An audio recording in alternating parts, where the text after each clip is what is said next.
Pabst-ett presents The Great Gildersleeve.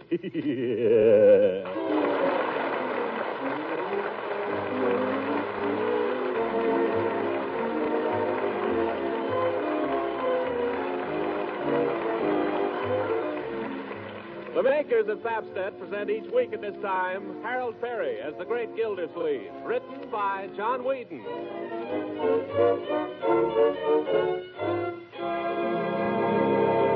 We'll hear from The Great Gildersleeve in just a moment. But first, are some of the foods you usually serve hard to get these days? Well, don't think that means your meals have to be monotonous, because there's a plentiful food that gives appetizing variety to menus in 100 different ways and is mighty easy to use, too. I'm talking about Pabst-ett, the delicious golden cheese food that comes in the familiar round package.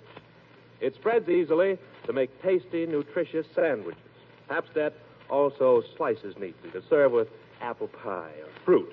And it's no trick at all to make smooth cheese sauces with Pabst-ett, to pour over hot vegetables, hard-cooked eggs, fish, or chicken dishes. Yes, and Pabst-ett makes smooth, tempting rarebits, light, fluffy soufflés. And it's a sure hit melted on toast in the broiler. Why, all in all, you could count at least 100 different ways to turn everyday foods into exciting treats with Pabst-ett. Another thing, Pabst-ett is easy to digest, too, and wholesome and nourishing, a favorite with the youngsters. So serve Pabst-ett often. Ask your grocer for Pabst-ett tomorrow. You'll recognize it by its distinctive round, flat package. Remember, it's Pabst-ett, the delicious golden cheese food of 100 uses.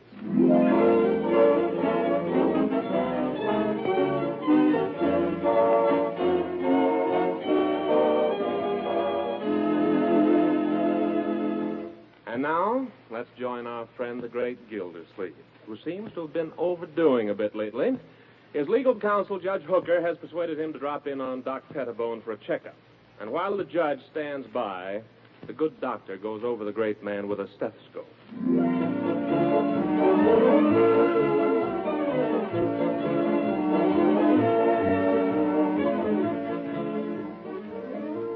You know, Doctor, this is a lot of nonsense. I feel fine. Oh, quiet, please, Mr. Gildersleeve. I want to listen to that heart of yours. We take you now to Gildersleeve's heart. Take it away, Doc. What is it? Why do you look like that? What is it, Doc? What have you found? Don't tell me you found a heart. You keep out of this, Hooker. This is serious. I'd like you to listen to this, Judge. Put this stethoscope on. That's right. Now hold the other end up to his chest. Stand still. It tickles. Well, stand still. There. Now listen. What do you hear? Sort of a rustling noise. Sort of a what? Sounds like a troop of Boy Scouts coming through the underbrush. No, that's the hair on his chest. You're in the wrong place. Hold it lower. Hold it still. Hold Gildersleeve still. Oh, cut that out, Hooker. I can't stand this suspense. Doc, am I going to die? No. Now take it easy. Don't spare me, Doc. I'm a sick man. I know it. Don't try to fool me. If my time is up, I want you to tell me. Well, I'm sorry to disappoint you, Mr. Gildersleeve, but you are not going to die. No? No. Did you hear that, Hooker? You're not going to die, but with that blood pressure of yours, if you don't do what I tell you, you're going to blow up. Oh, my goodness. I'll do it, Doctor. I'll do anything you say. You name it, and I'll do it. Well, I want you to get some rest. Rest, yeah? Fly low. Take it easy. Above all, don't get excited. Don't get excited. Maybe you ought to go away for a few days. That's what I keep telling him. Go away, go away. Listen, you meddlesome old goat. The judge is right. Yeah, why don't you close up the house and take the kids and go fishing? Say, I haven't been fishing in 20 years. Best thing in the world for the nerves, isn't it, Doc? Nothing like it. Yes, sir. I used to be quite a fly caster in my day. A regular Isaac Walpole. Well, then the place for you is Lake Hackmatack. You can rent a little cabin up there and Are there any fish? Are there any fish? You know that big trout that hangs over the sideboard in my dining room? Yes. Lake Hackmatack. Yes. Say, one of those wouldn't look bad in my den. By George, I'll do it. I'll take Marjorie and Leroy, and we'll start the first thing in the morning. Come on, Judge.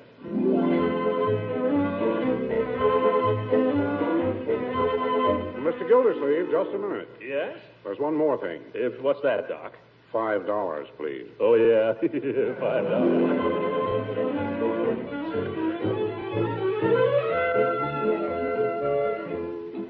Marjorie! You! Where is everybody?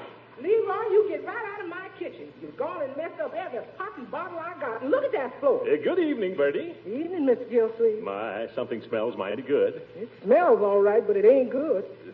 Leroy, what's going on here? What on earth are you doing with all those bottles? Just making a little root beer. A little root beer. He's made 14 gallons. Well, that's how much it makes. You can see for yourself, Unc. It says here on the bottle. This extract is sufficient to make 14 gallons of genuine root beer. Don't you think you're getting into this thing a little deep, Leroy? 14 gallons.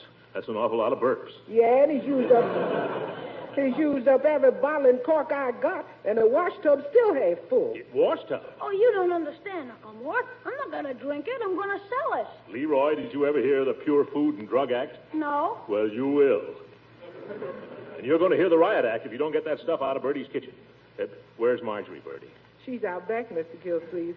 She's been laying in a hammock crying her eyes out. Crying? Say, we'll have to see about this. Yeah, nothing but trouble in this house. The doctor's right. I've got to get out of here. You too, Leroy. Come on. You ought to know better than to muss up. Why, Marjorie, what's the matter, honey? Nothing.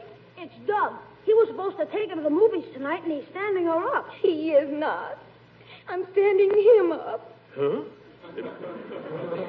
Wait a minute. Let me get this thing straight. He stood me up last night, so I'm standing him up tonight. Well, darling, if you're standing him up, what are you crying about? It's Doug who should feel badly. I know.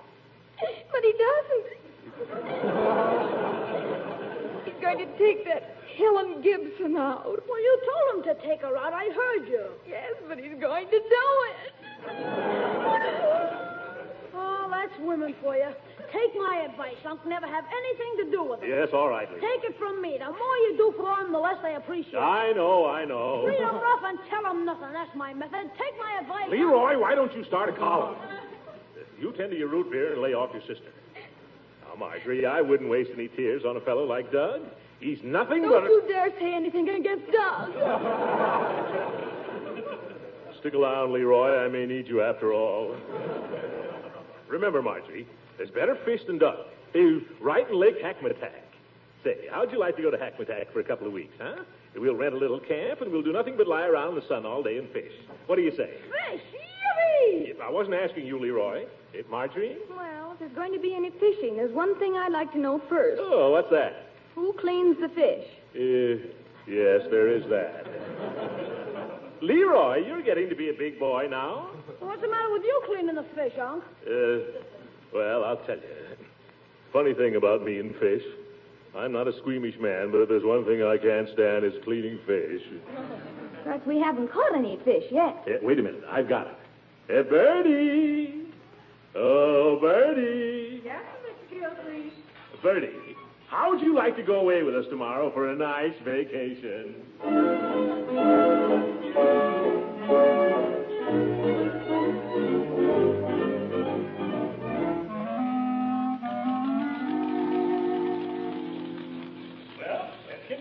Let's get going.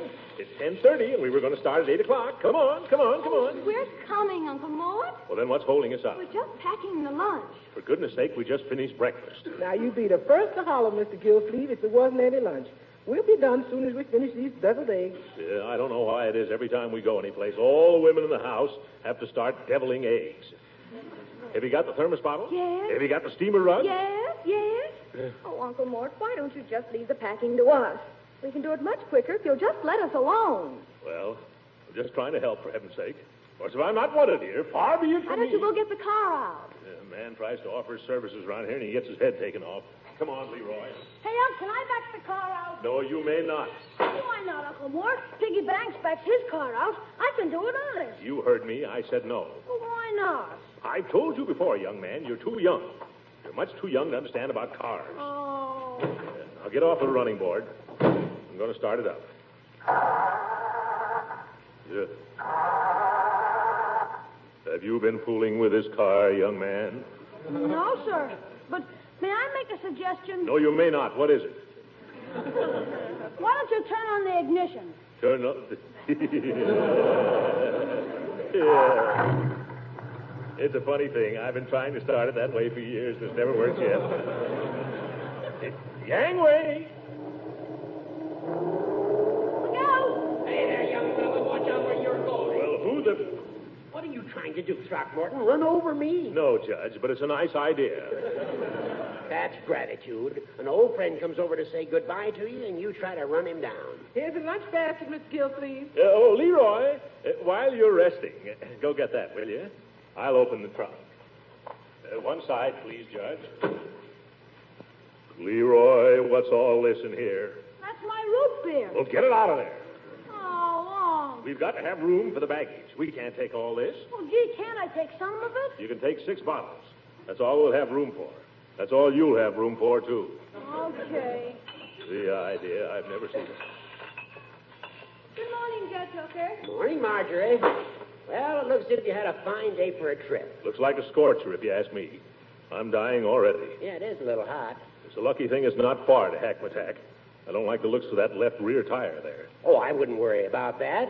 It's still got a lot of fabric left. It's still... Leroy, come get these bags, will you? Yes, Leroy, while you're resting. Seems like I have to do all the work around here. By the way, Throckmorton, I'll be glad to sort of keep an eye on the house for you while you're away. Oh, the house is locked, Judge. I don't think there's anything to keep an eye on, really. Well, you can't tell. A couple of houses have been broken into around here lately, you know. Is that so? I hadn't heard about that. Yes, so if you'd like to leave your key with me, I'll be glad to drop around once in a while and see that everything's all right. Well, that's mighty nice of you, Judge. Mighty nice of you. Here, there's the front door key. Thank you. Leroy, have you got those bags in back there? Yes, everything's in. Bertie, suppose you and Leroy ride in the back. Marjorie, you sit up here in front with me, huh? Now, are we all set? Everything in? Have we forgotten anything? Let's see. Doors locked, lights out, bags in. Leroy, did you... Yes, Unc. Good. Well, we're off. Goodbye, Judge. Bye, Rocky. Hope you like Hackmatack. If we don't, you'll hear from us. Bye, Marjorie. Leroy. Goodbye, Judge. Say goodbye. Goodbye. Goodbye.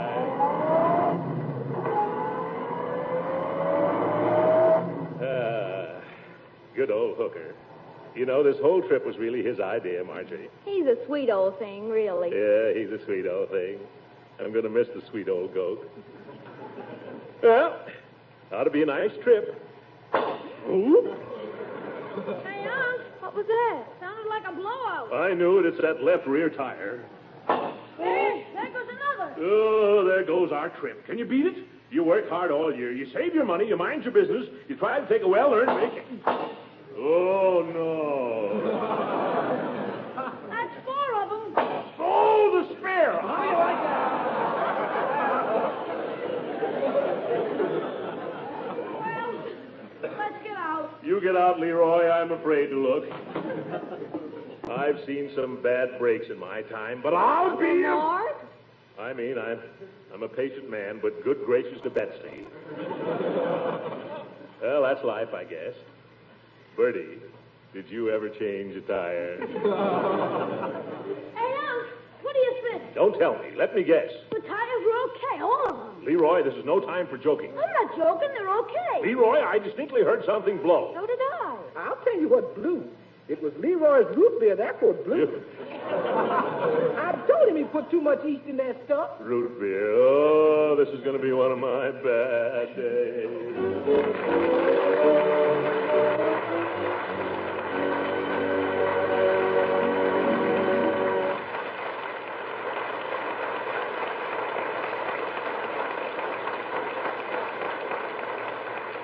The great Gildersleeve will be with us again in a few seconds. Everybody knows that fresh vegetables are good for you. But do you know the trick that makes practically any vegetable dish a real taste treat? Well, the answer is serve hot vegetables with smooth cheese sauce poured over them. You'll make them even better tasting, even more nutritious, too. It's easy if you use Pabst-Et, the delicious golden cheese food that comes in a handy round flat package.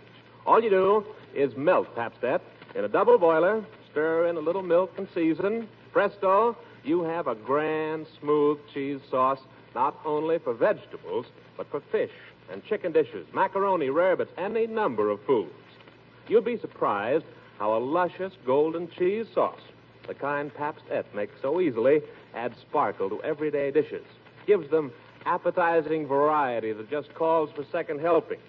Yes, and Pabst Et spreads so smoothly, slices so neatly, you'll find 100 delightful ways to serve Pabst Et, both by itself and to add cheese goodness to other foods.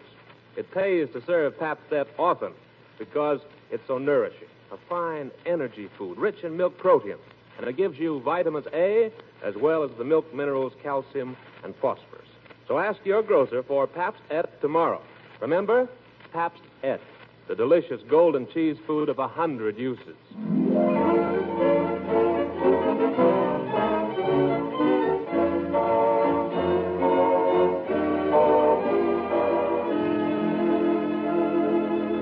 And now, let's get back to the great Gildersleeve. It seems that left rear tire held out. For as the morning mist rolled across Lake Hackmatack, we find the mighty angler seated in the stern of a little rowboat with his niece in the bow and his nephew at the oars. Steady, Leroy. Steady as she goes. Leroy, that went right in my lap. I can't help it. It's these darn oars. It's about far enough, I think, Leroy. Let her coast. That's it. Now hand me that rod. Rod, Marge. Oh, here, Unc, you want a worm? Forget the worms. A true sportsman, Leroy, would rather die than use a worm. Well, then how do you catch the fish? You'll see. Young man, you're about to be initiated into the gentle art of fly casting. You see that little doohickey there that covers the hook? You mean that tassel? It's not a tassel, young man.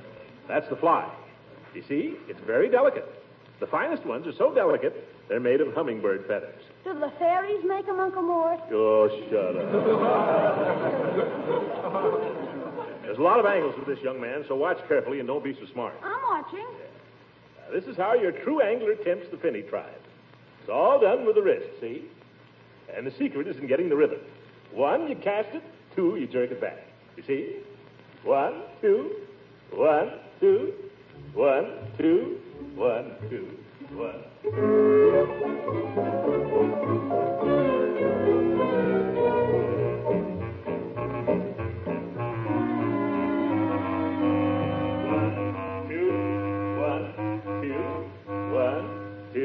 It's all done with the wrist, you see? 1. You've been saying that for 3 days now, Unc. When do you catch the fish? The fish are secondary, young man. The sport is the thing. 1, 2, 1, 2, 1, 2, 1.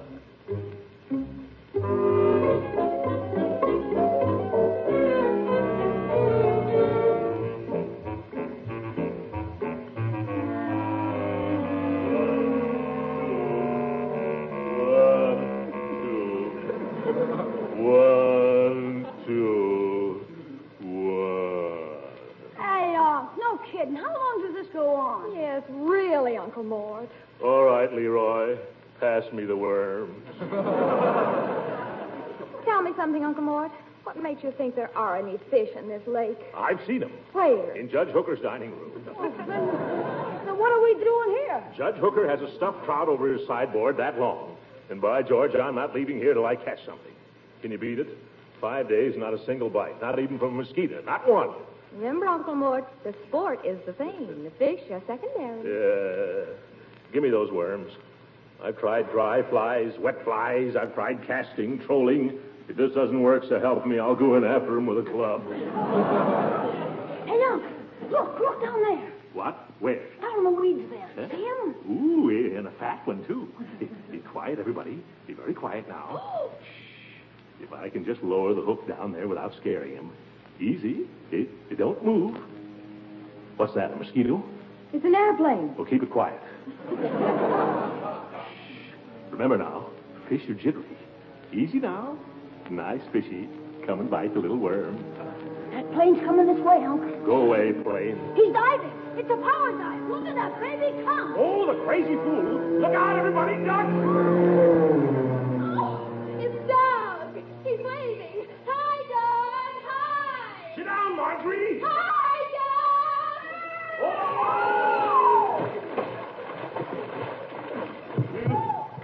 Leroy! Where's Leroy? None of your jokes now, young man. You come out of there. I'm okay, Unc. This is no time to garden. Everybody all right? That's right, Marjorie. You grab hold of the boat. Oh. Yes. Leroy, you grab hold of me. Yeah. I'll grab. Hey, look what I grabbed. The fish. I got the little son of a gun. I got him barehanded. Oh, he's slippery. Put him down the front of your sweater, Unc. Yes. Thank heaven. Now we can go home.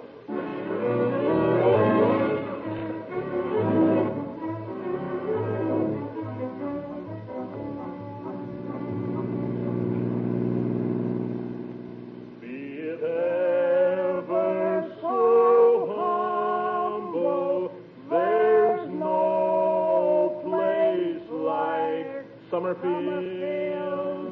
Mr. Gilsleeve, you sang a mouthful. I sure am glad to get away from that lake where had razzmatazz. What is it? Well, with any luck, we ought to be home by dark, Bertie. Be sure and take good care of that fish back there. Oh, don't you worry about that fish. He can take care of himself. That's the powerfulest fish I ever smelled. Well, some fish are gamier than others. Sort of have to expect that of a trout. That ain't no trout, Mr. Gilsleeve. What do you mean? That trout's a flounder. Don't you talk that way about my trout. Well, whatever it is, it's getting higher than a goat. Why, Marjorie, I don't smell anything. Oh, of course you don't with those cigars. If you don't stop smoking those things, this fish is going to be kippered before you get him home. So are we. No fooling, Mr. Gilsleeve. Don't you think we ought to stop somewhere and give him a decent burial?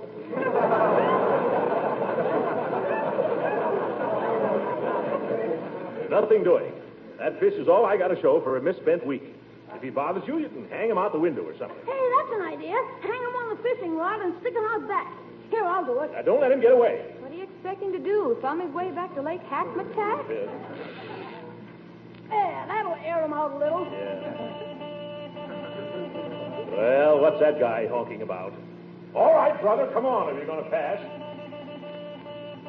Well, come on.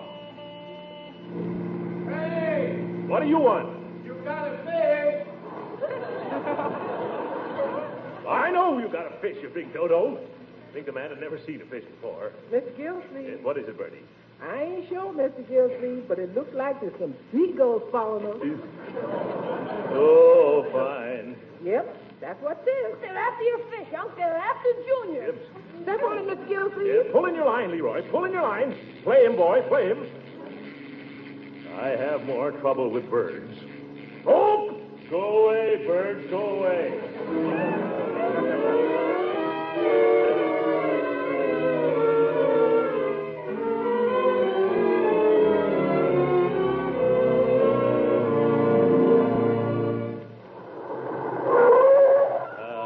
Home at last.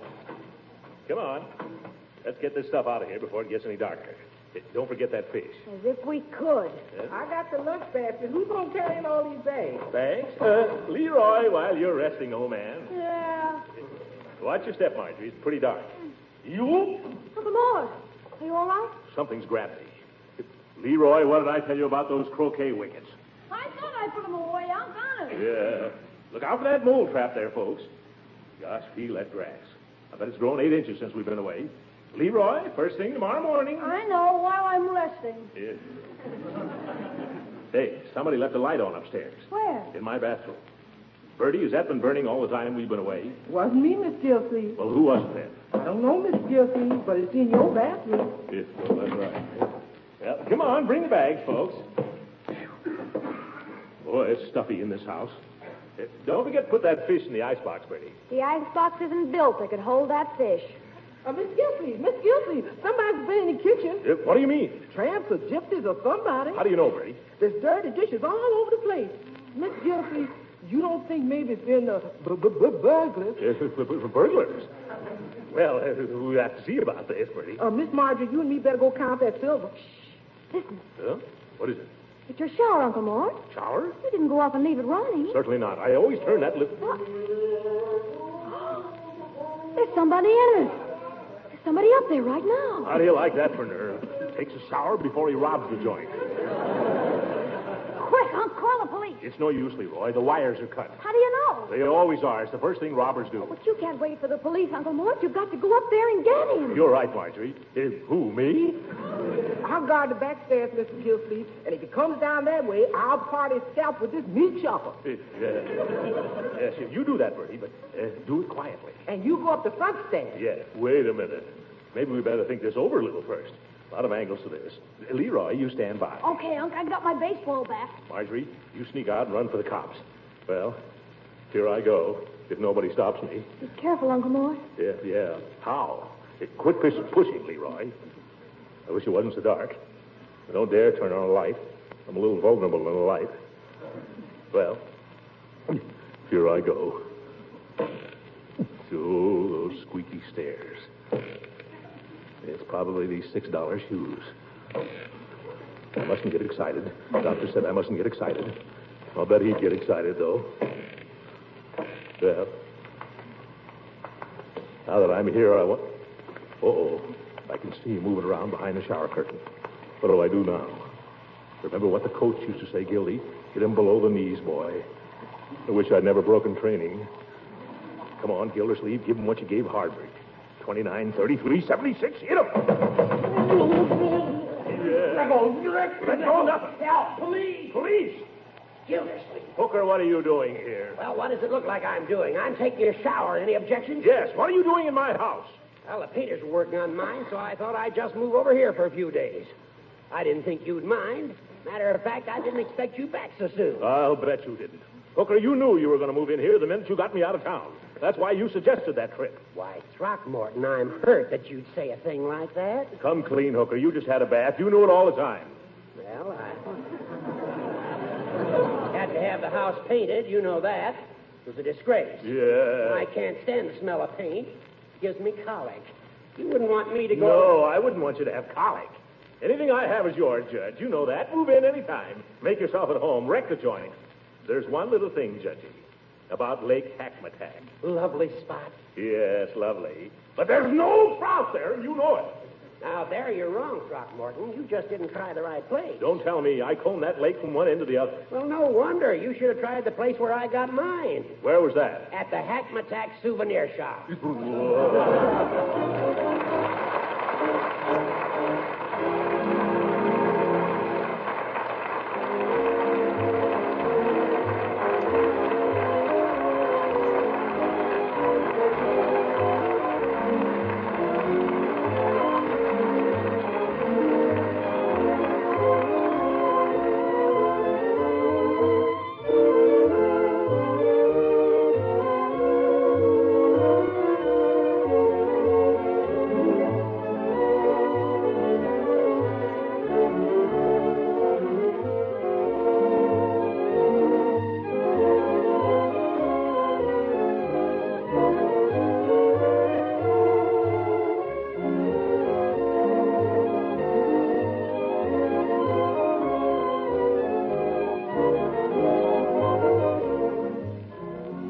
Well, Judge, let's let bygones be bygones, huh? Let's be friends. You mean that, Throckmorton? You mean you forgive me? Certainly, I mean it. There's my hand on it. Gildy, my friend, I take back everything I've ever said about you. Seems to me this calls for a little drink, huh, Judge? Bertie, bring the judge a bottle of that special root beer. You may think you've tasted root beer, Judge, but you're going to get an awful bang out of this. Good night.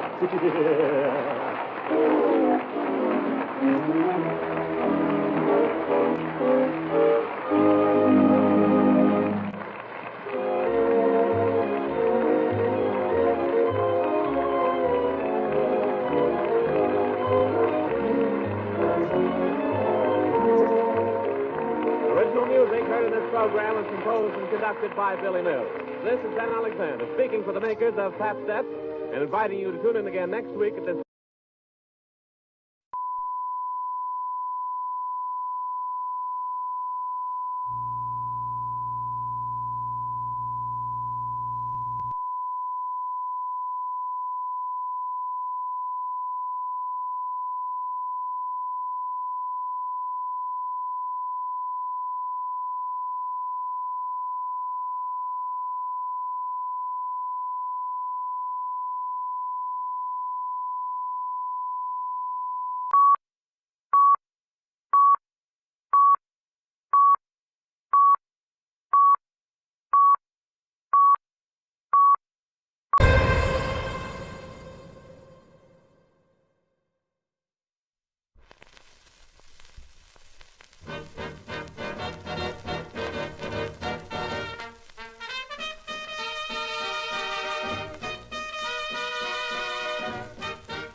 Hey, good morning, weirdos. What's going down? What's up? What's happening? What's new? What's old? What's me? What's you? What's up? Yeah, good morning. Once again, I woke up, which is like, wow, I woke up.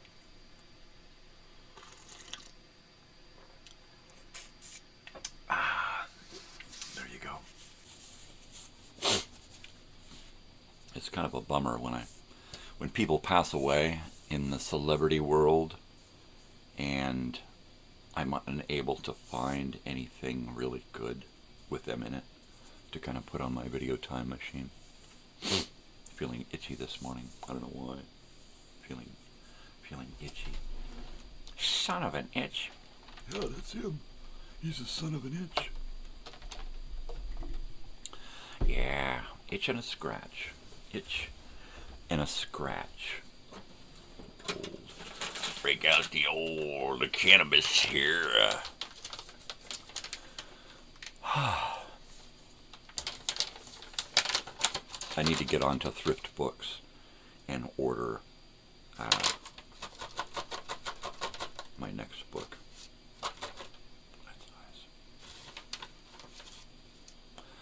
That's nice. What am I? Tropical Trance is what I'm smoking this morning. Tropical Trance. Yeah. So good morning. It is officially April 23rd. I was going to say February. April 23rd. 3 days after 420. 2 days after Earth Day. Gosh, 3 days after Easter. Yeah.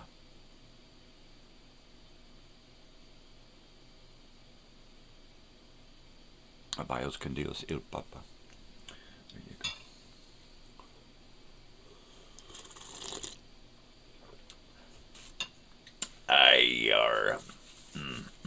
Oh, the coffee is hot and it is good this morning. Nice and strong. I like it strong. I like it strong. I really do. I am going... Oh, I said stop that. Stop it. Stop it. Stop it. Stop it. Could you please stop it? I can't, sir. Yeah. Well, if you're listening, let me know when you get home.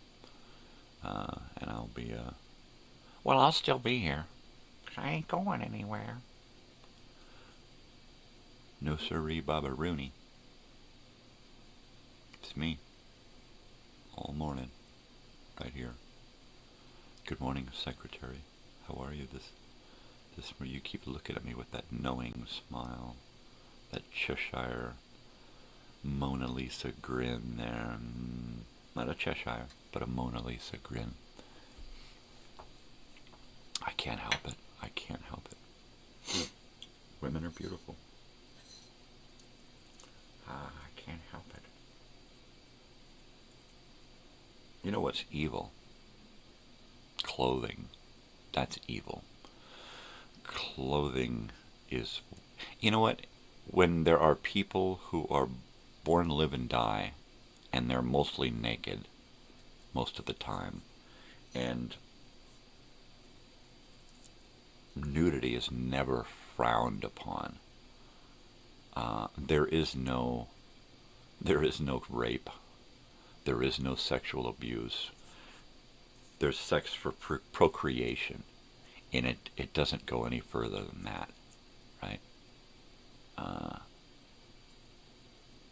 I think the most perverted thing about the human body is to hide it, right? Because when you hide it, then you build up that desire to know what's behind that clothes, right? And it goes way back. It goes all the way. I mean, you go to the invention of the bra, and you go to the invention of many different items that served to not protect women from men, but protect men from themselves. and protect women. Well, I mean, since when have women ever been really protected, right? Because just made it home already? That's quick. That's fucking quick, dude. What the hell? What the hell? I'm gonna move this phone here. I'm gonna move the phone. Gonna move it. It's moving. It's moving. It's moving. It's moving. It's there. Now it's right in front of my face where I can see it. And then when something happens, I go, hey, look, there's a message. Oh my God. Okay, today's album is topical because this morning we listened to the great Gildersleeve. All right, Throckmorton P. Gildersleeve. Gildersleeve got his start on the Fibber, McGee, and Molly show. He was a local. He was actually a doctor on that show for a little while. And eventually they made him a... well, speaking of bras, Gildersleeve was a brassiere manufacturer. And let's go ahead and take a look at this. Let's take a look at that. There's Gildy. There's Gildy, the great Gildersleeve. I'm not sure that we have these episodes. Now, this particular Gildersleeve that we listened to is the actual Gildersleeve actor from Fibber, McGee, and Molly. Yes. Later, Gildersleeve is actually changed. They change actors a few times later on. You live only a mile away from your job. Why do you drive? Man, I'd be riding a bike or walking. Seriously. I mean, that's a nice little easy commute, man. That's awesome. Well, we get kind of lucky too, because the houses that we clean, they're right here in town. We walk to one all the time. The one that's right up the street here, we walk to that one all the time. The one down the street, we walk to and from that one on occasion, because it's only, a few blocks away. The other two houses, well, the other house, now that one's being rented monthly, the other house is a few miles away, so that one's a driver. That one's a drivey one. But I was thinking about getting a little trike bike, a three-wheel bike, so that I could do the driving around town thing. Yeah, that's right. But, then I think, well, I got to be like one of the other dudes, and I got to have a basket in the back with a cage enclosed with shade and stuff for the dogs. And then I got to have a solar panel on top of that. Well, then I got to have a shade thing over me, right? And if I'm going to do that, well, I might as well have some lights, and I might as well have a little stereo built into it, So I'm like, I want to get a three-wheel bicycle, and then all of a sudden it turns into this huge mind fuck of a project. So my wife said that she had seen a trike, and that she was going to find out about it. That never happened. At this point, I'll settle for my van, which is still in the shop, and we dropped it off the day before yesterday. They called me at the end of the day before yesterday, a couple of hours after we dropped it off. They said, all right, we ran the codes, we found out this and this and this, and tomorrow we're going to dig into it. So yesterday was that tomorrow, and I did not get a phone call. I told him it wasn't going to be easy. I told him straight up, look, we may start from one end of this fucking thing and replace the entire fuel system, right? He's convinced now that by looking at the codes that it's only some ignition relays or ignition coils or some shit like that. And I'm like, okay.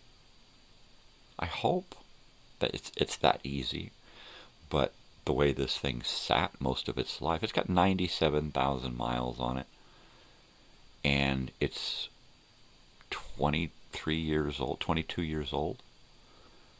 So it has done a lot of sitting. Bong hit.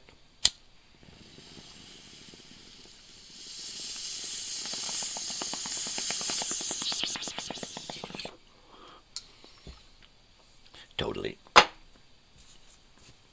Coffee hit.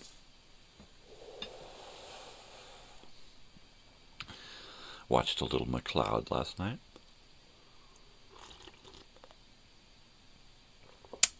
Little Dennis Weaver. Good stuff. Yeah, thrift books. I'm going to be calling thrift books next week, or ordering. So right now, I'm going to make a list of specific books that I want to order, so that I can just do a one and done kind of order. So I'm going to be talking to my wife and daughter both and say, okay, are there any books that you guys need? You know. They also have DVDs at thrift books, so I might go there too.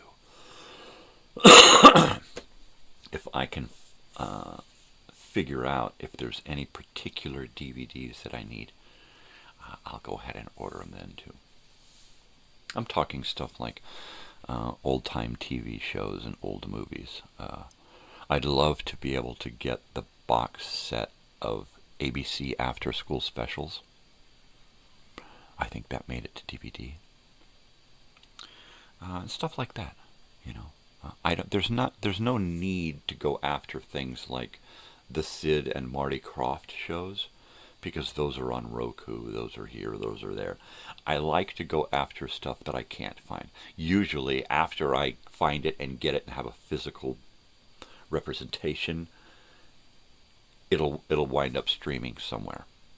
So of late I have been real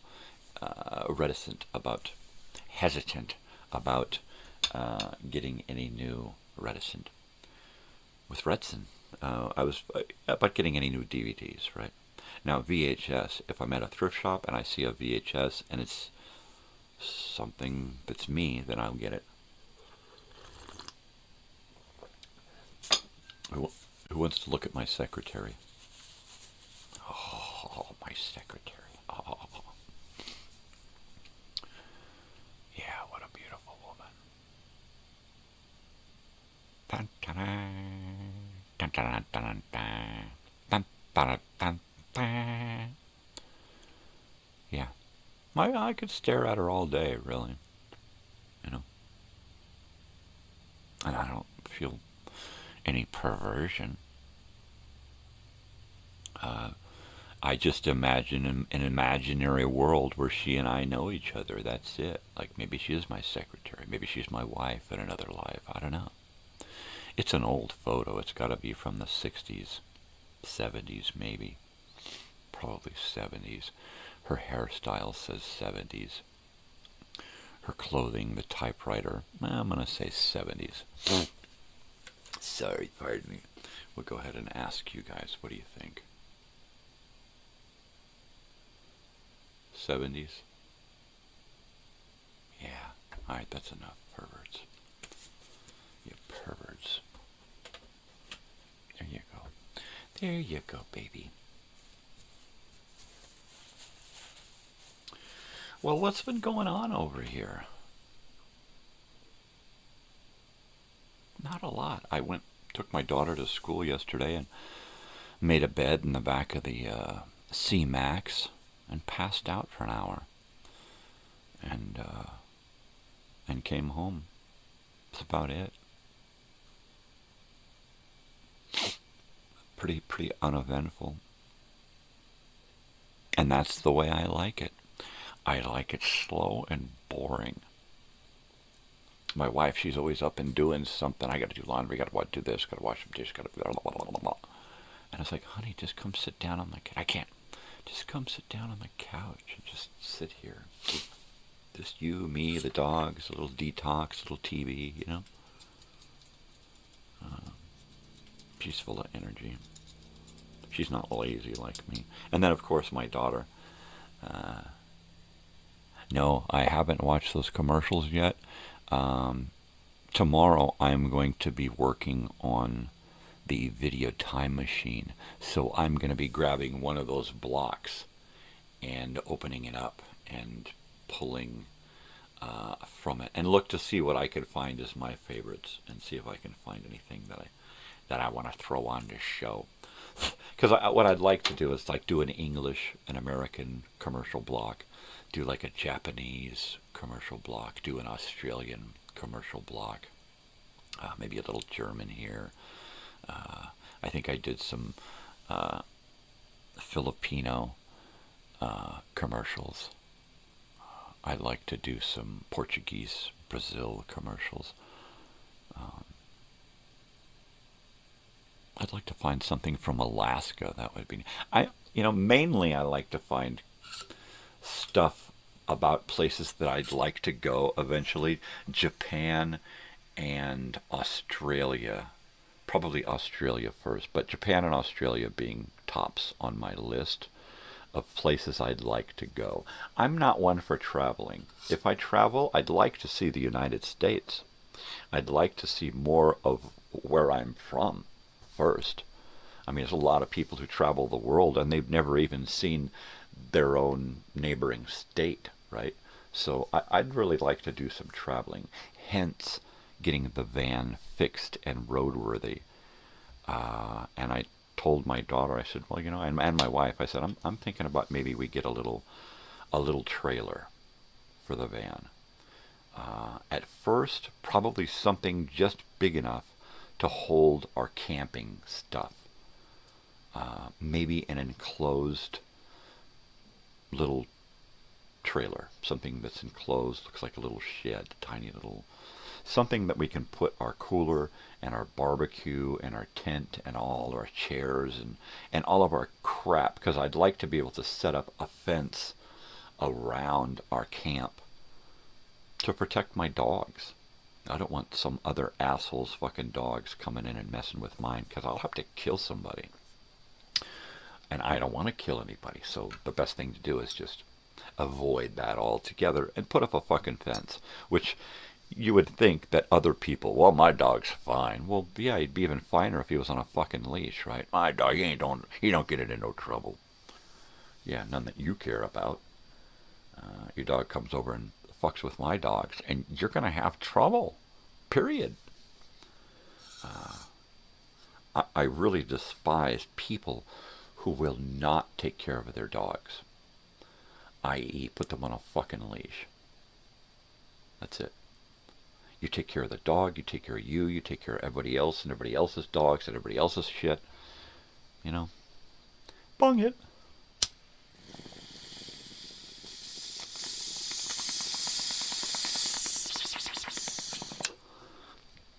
It don't matter how good your dog is. Somebody else could fuck with your dog. Your dog could find, surprise, surprise, find something to get into and get into trouble. The best thing you can do for your dog is to keep him on a fucking leash. Period. I don't care how trained you think your dog. My dog, the guy who never keeps his dog on a leash out here is always yelling for his fucking dog.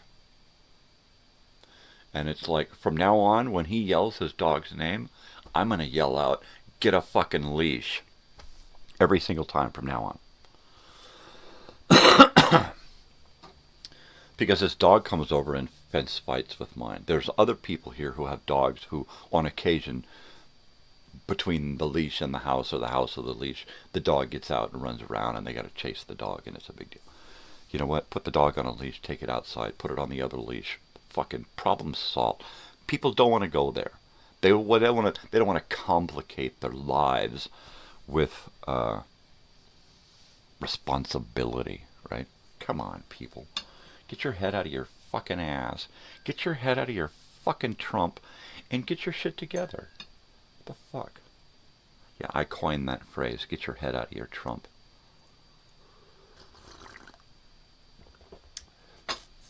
And of course, I'm sure I'll hear a lot of smart-ass remarks like, well, fuck you, or don't say that about my president, or, nuh-uh. I'm sure I'll hear some really, well, so are you. Some really smart ones, you know. Well, get your head out of your you. Take that. Whatever. I just call them as I see them, and I see a lot of assholes and idiots. Now, don't point at me and go, oh, you're one of those, because I'm one of those way the fuck over there that there is very few of, right? People who don't buy into either side of the bullshit, right? If you're saying, yeah, my guy won, you're part of the problem. It don't matter which side you're on. If you're on one of those sides, you're against us. Us being humanity, the rest of the world, i.e. the people who give a shit about each other. Yeah. I don't buy into politics.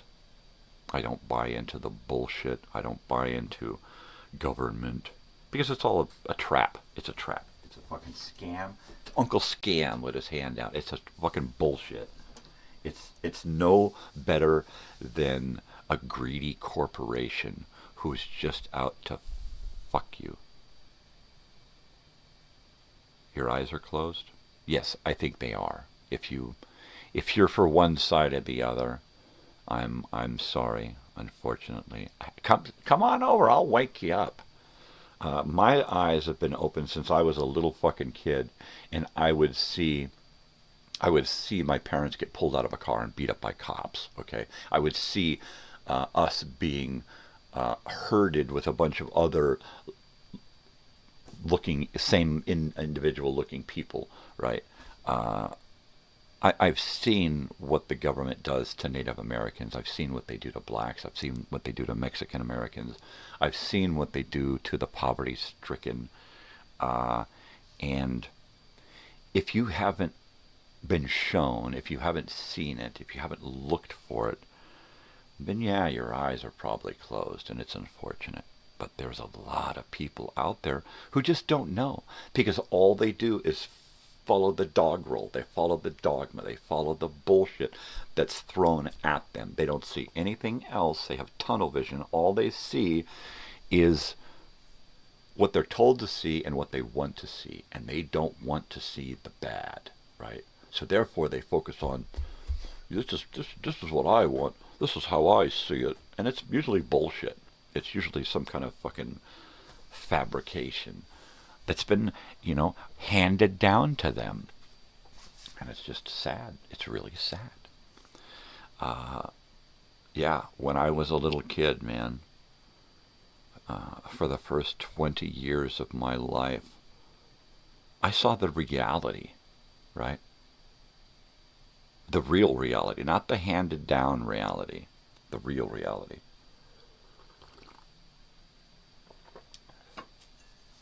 But that happens when you're different. When you're different,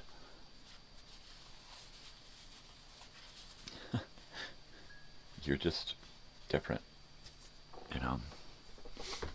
Yes, that old guy, I keep thinking about the old guy. When you put on those magic glasses and you see, you can never take them off, and you can never convince anyone what you see is real, right? And that's kind of where I'm at. I'm lost. I'm a guy on an island screaming the truth, and there's nobody there to hear because everybody's looking the other way. They're over on Fantasy Island or whatever. And it's a scary, lonely place that I've been my entire life, knowing truths about life. And people looking at me going, you're just fucking weird, man. Look at this video. Okay. Oh, now everybody's so damn distracted They don't see anything, you know. Even if there's a video showing them truth, they're like, video, video, video. Nothing's real. Nothing is real. They open their eyes, they look out at the world, the real world, and they see it as if they're looking at a video. Which is why most of the time people will pick up their fucking phone and start recording. Because that's the mentality. That's how they see the world. They being most of the world's population now. Now that these fucking phones are everywhere, most of the world's population is bamboozled. There you go. I try in my little world here, in my little part, to tell people what I know, what I see, what's real. I go to the past because the past is solid, it's real. It's for a lot of people, oh, it's just ether, man, it's just memories, it's just... No, the past is real. The present is fake. The present is bullshit because it's all digitized. It can all be manipulated. You look at a video and it's like, wow, I just saw that video and they didn't do that in the video. Oh, there's that video again. Oh my God, what's going on in this? They just take videos and just fucking change them, right? Where did that come from? That came from that day in 2001 when they decided, you know what, we're going to go live and we're going to do this, and we're going to take live footage and we're going to manipulate it. That's when that started, right? And then smartphones came along and it's like, wow, now we can get shit to people firsthand how we want it. A delivery system. And then it's like, well, we're still trying to read their minds and control their brains. How do we do that? Get that kid to create social media, and then everybody will gladly give up their secrets. Why? Because humans are like that. They're narcissistic. They want everybody to know exactly what they're doing all the time, and it's usually bullshit. It's usually fake. It's usually not real. It's somebody doing duck lips, right, and posing so that, you know, their fat ass either doesn't show because they don't like it, or their fat ass is bigger because they, whatever, right? It's all bullshit now. This is reality. This show here, this is reality. Everything that happens here, this is real. Whether it's from the present or the past, or contemplating the horrible, horrible future, this is real. This is as real as it gets. Yeah. So if you want real, here we go. On that note, crap. What was really on TV back then? Well, today, let's take a look at this TV guide. This is one from April. But this one is April of, I'm going to say 77. Oh, wait, no, we looked at this one. Yeah, this is 77. The Gong Show, Gary Owens, star of Laugh-In. Hosted by Gary Owens. What? Al's Affair. Bernadette Peters, Richard Crenna. Wow. Never heard of it. Never heard of it. Okay, let's, God, I used to hate these fucking things. I'm sorry, but my father was taken to Vietnam. It was either that or prison, right?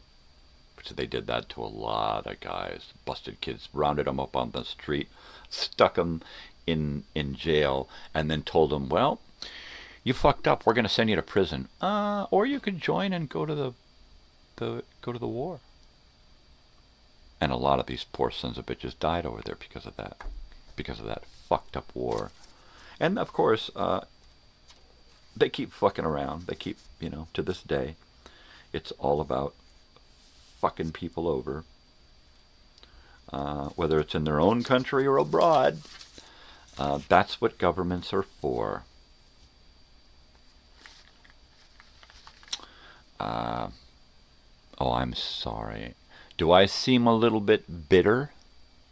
Yeah, just a little bit. Rich Little on Hollywood Squares with Paul Lynde, Rosemarie, Roddy McDowell, Mackenzie Phillips, LeVar Burton, Darlene Carr, George Gobel, and Gabe Kaplan. Wow, what a fucking show. They probably never had a chance to even do any gaming on that show. There was always such great fucking shit. That is awesome.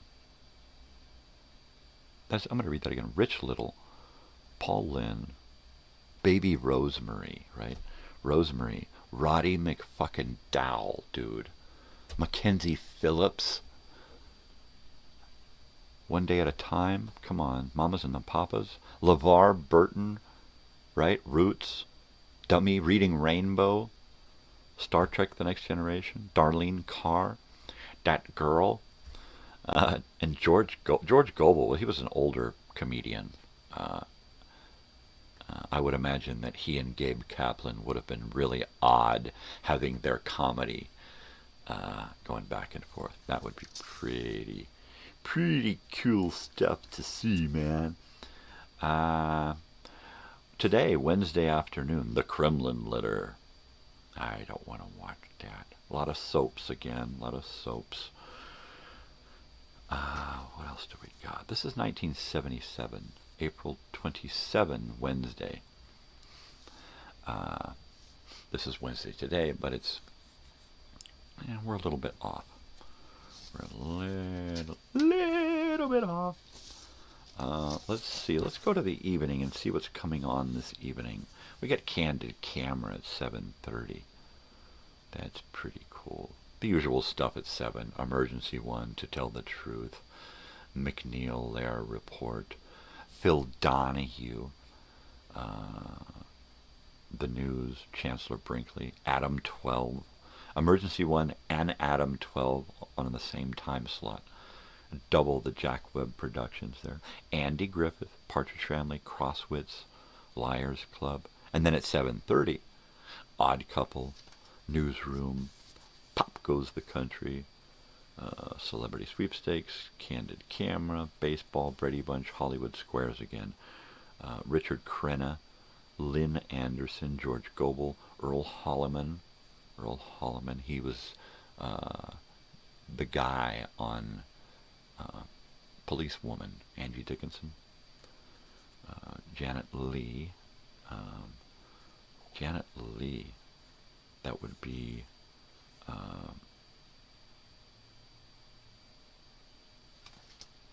what's her name? Jamie Lee Curtis, mother. Also Janet Leigh, Psycho, the girl that gets knifed, right? I wonder if they try to, no. Paul Lynde, Joan Rivers, and Jonathan Winters. Oh, that's another good fucking show. In Search of. Disappearance of thousands of ships and planes in the Bermuda Triangle. That's a good one. I think I might have that one on my channel. Oh yeah. At 8 o'clock, Bionic Woman. It's Bionic. And then Grizzly Adams. Nova, the Renewable Tree. Man-made forests are being grown. They're still happening. And then Good Times at 8:30. Loves Me, Loves Me Not. That's a weird thing. At 9, Beretta. The Savage Bees, 1976 movies deal with a swarm of bees hovering near New Orleans only days before Mardi Gras. Yeah, Ben Johnson, Michael Parks, Paul Hetch, Gretchen Corbett, and Horst Buchholz. Horst Buchholz. Wasn't he one of the Magnificent Seven? And Gretchen Corbett, she is or was the she was Jim Rockford's attorney on the Rockford file. That was that was her. And let's see. Yeah, Gretchen Corbett. Jim Brown, Lee Van Cleef, and a band of Mexican and a band of Apaches assault El Condor, a Mexican fortress believed to contain a fortune in gold. There you go. Iron Eyes Cody is in that one. And Elijah Cook. Elijah Cook, he was Wilma, or Wilmer, in the Maltese Falcon. The little skinny, tiny, wormy guy with the big giant guns. Come on, Mug. I think Humphrey Bogart slapped him around so much he actually cried real tears in that movie. Great fucking movie. He also later, toward the end of his career, that was at the beginning of his career, toward the end of his career, it was Elijah Cook who played Ice Pick on Magnum P.I. I know, my wife's like, how do you remember all of that crap? How do you know these? I'm watching TV and I go, that guy, he was in the other, and she's like, shut up! I can't help it. This shit sticks in my fucking brain, and it won't leave. Actually, it does. Once I talk about it, get it out, sometimes it's gone forever. I dug it out, and I let it free. I had to share it in order for it to leave. We got late night here tonight, and it's Charlie's Angels at 10, Hogan's Heroes at 10:30. Let's see, Buck Owens Ranch Show. Neat. All That Glitters, Eiley Brennan, Tim Thomerson, Barbara Baxley. Tim Thomerson, what a great fucking actor that guy is. He's been in so many fucking things. Okay, one of my favorites with Tim Thomerson is in the movie Tom Hanks, Volunteers, where he's one of those fancy pants guys on the East Coast. He had just graduated from Yale or something, and he owes this loan shark, his bookies, just thousands and thousands of dollars, and he needs to get out of the country or he's going to get his ass whooped. So he trades places with his friend who has joined the Peace Corps and is going to fucking Thailand or he's going to the jungles somewhere, right? And Tim Thomerson plays the guy in that country. It's like somewhere in China. I know because there's communist Chinese in the story. But Tim Thomerson, him and his pal Mike, the Knife, and he would talk to his pal, the Knife. Yeah, me and Mike. He's a funny fucking dude. He's a billion. The first time I remember seeing him was in the movie Car Wash, and he shows up at the end of the day to pick up that girl, the secretary. Anyway. Moving right along, Love American Style at 11:05, Rookies at 11:30, Johnny Carson, Helen Reddy, Dr. Paul Ulrich, author of Population Explosion, and comic David Say. The Keegans, movies, 1976. Heather Menzies is in that. Heather Menzies, she's in all kinds of weird stuff. Not a great actress, Heather Menzies. For me, most notably, she was Jessica 6 in the TV version of Logan's Run. And that takes us into tomorrow with Tom Snyder. Veteran newscaster Paul Harvey is scheduled guest. Paul Harvey. What a great fucking guy Paul Harvey was. I believe Paul Harvey is the guy who did Character Counts on the radio. I remember hearing on KNX 1070, he would do a little segment, about a minute long, and it would be called Character Counts. And he would talk about somebody with a real strong character. And give a little anecdotal story about that. I got to get up and heat my coffee and close that curtain that my wife left open. I never open it, but she does, so I have to close it. I will be right back. Do Not Cry for Me, Argentina. Who? Yeah, Argentina. All right, I'll be back in a flash. I'm still here, so we can still talk. Don't go anywhere. Yeah.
Yeah, what does it say? What a beautiful day is what my cup says. What a beautiful day. Any day that you open your eyes and you're still alive in my book is a beautiful frickin' day. Well, mornings. Pain aside, it's my favorite time of the day. While I do spend a lot of my time alone, this is my favorite alone time. Because I'm not really alone. I have a lot of company here now, out there with Joey after the fact when people show up and watch. Because I notice that there are people who show up and watch the show after the fact because I get a lot of views on some of these. Upwards of over 20 views on one morning show. There's got to be other people watching it after the fact.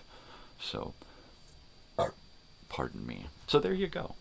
So to all of you here and later, thank you for joining me. This is what I do. Speaking of this is what I do, I reached out to somebody on Facebook, and I made a comment in seriously, but just in passing, right? And told someone, well, for lack of a better term, a local Southern California world-known celebrity, right? And I just, said, hey, you guys should stop by. And I got a lot of positive response from that person, that couple, from both. And I was like, wow. I know I'm a weird dude, but I would be honored to have someone who I appreciate and admire come here to our little town and let me host them and get them a place to stay and cook them dinner and show them the town and just kind of, and give them a lot of time to be alone and together, and say, okay, well, let's say, we'll show up at such and such a time and we'll bring a bunch of stuff and we'll make dinner. And then we'll leave you guys to have your evening. Or after dinner, we can walk into town and go to the bar and have a few drinks and see some local talent.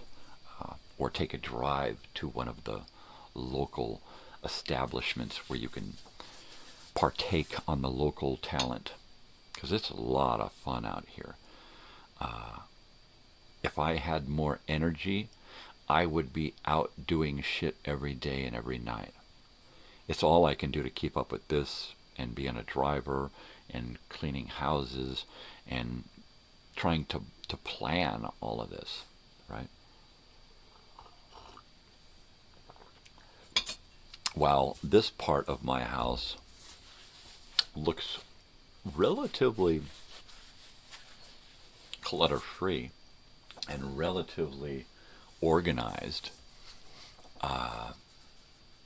The rest of my house is not. It is far from it.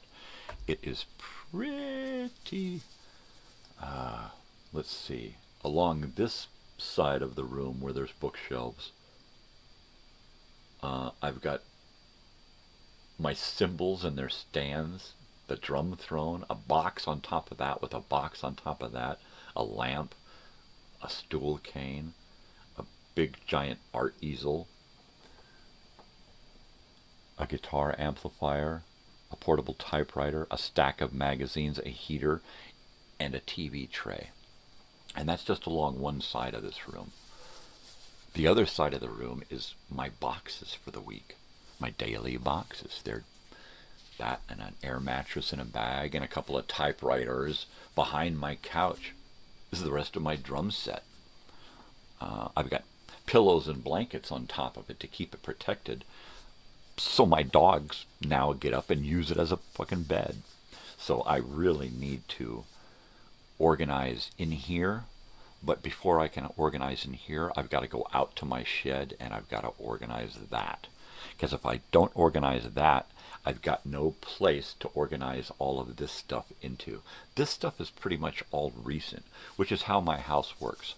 I get my house cleaned up and empty of all of the clutter, and then I bring home a typewriter or a box of junk, or somebody gives me 2 more typewriters, or my drum set comes home, and it's just, all of a sudden it's like, okay, there's too much stuff in here now.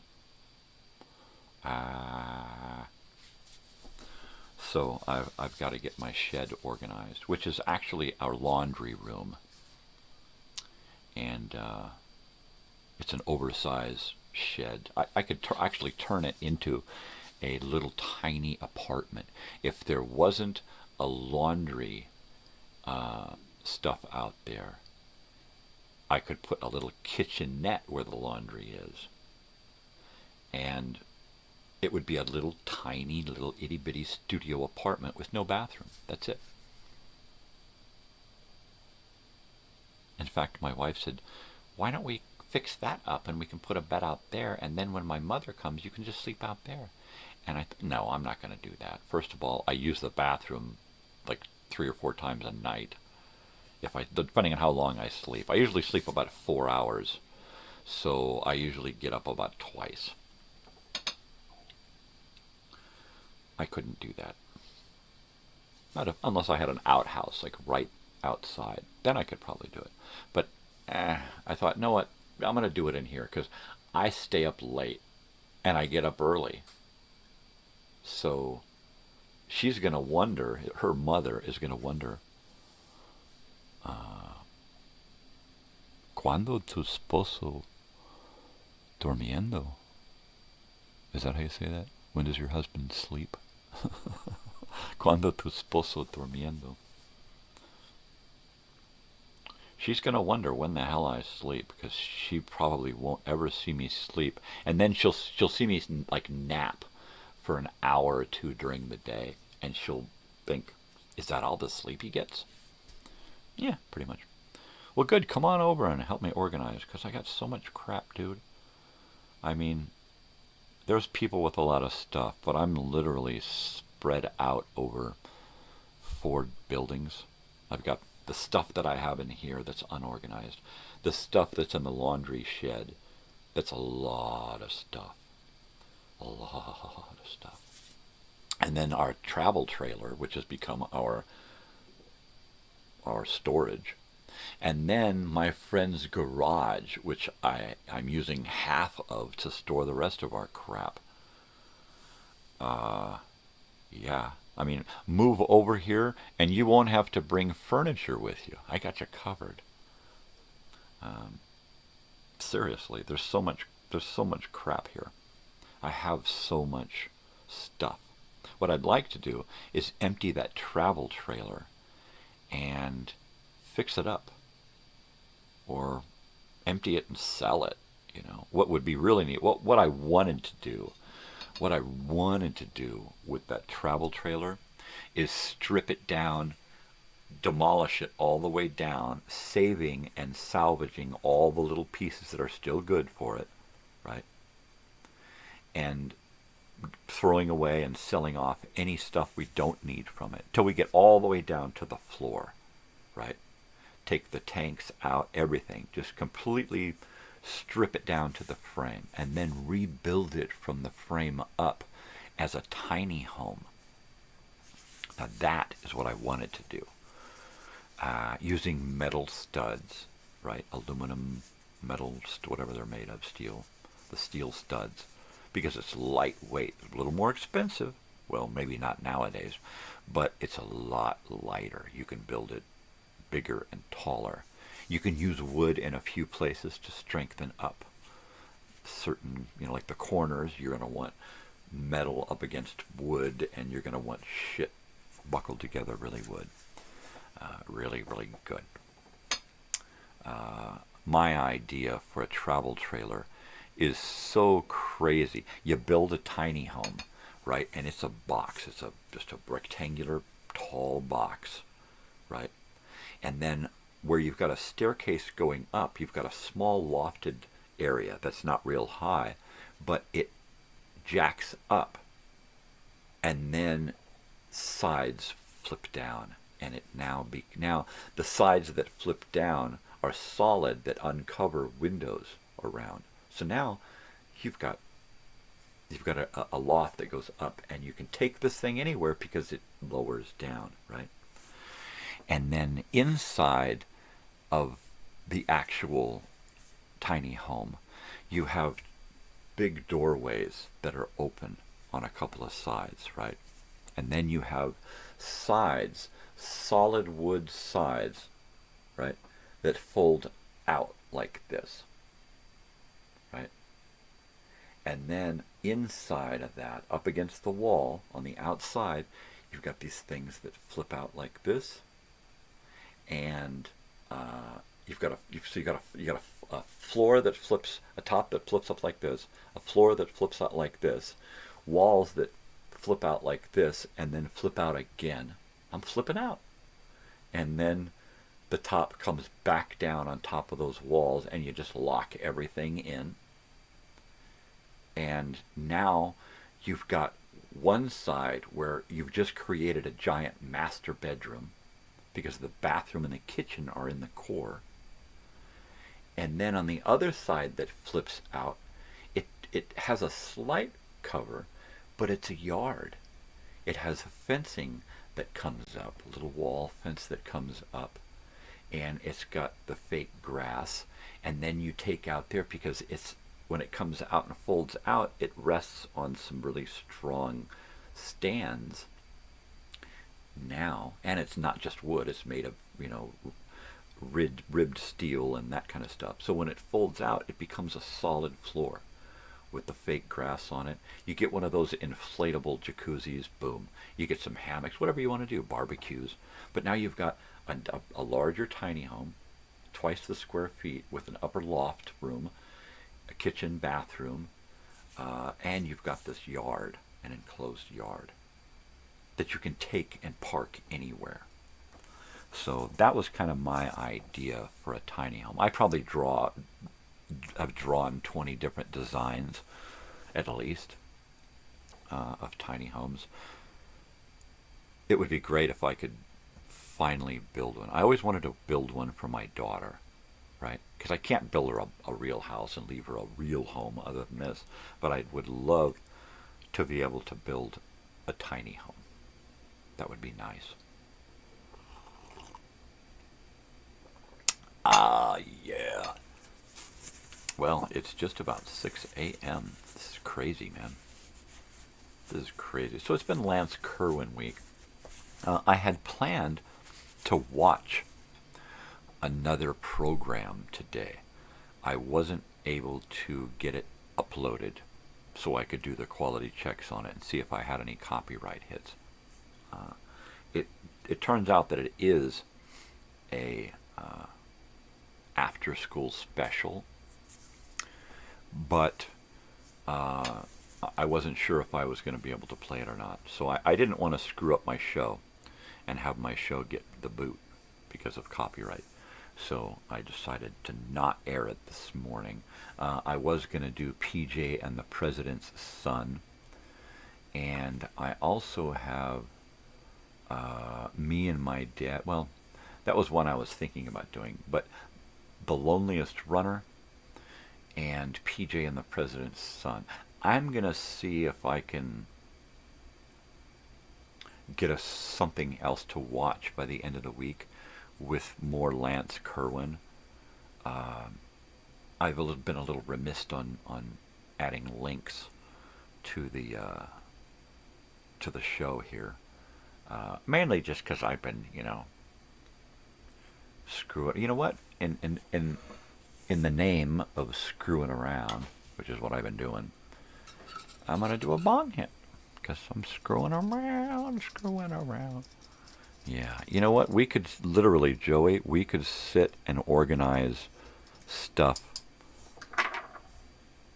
for hours and hours and hours every day and still not get anywhere. I've got a drawer and stacks filled with 45s records. That would take us probably a day to go through.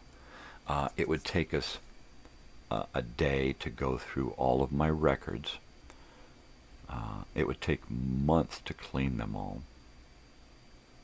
It would take a day to go through and organize all of my 8-track tapes. And then it would take days and weeks to refurbish all of them that still need to be. I mean, I've already done hundreds, and there are still hundreds and hundreds left that need to be rehabilitated. Going in.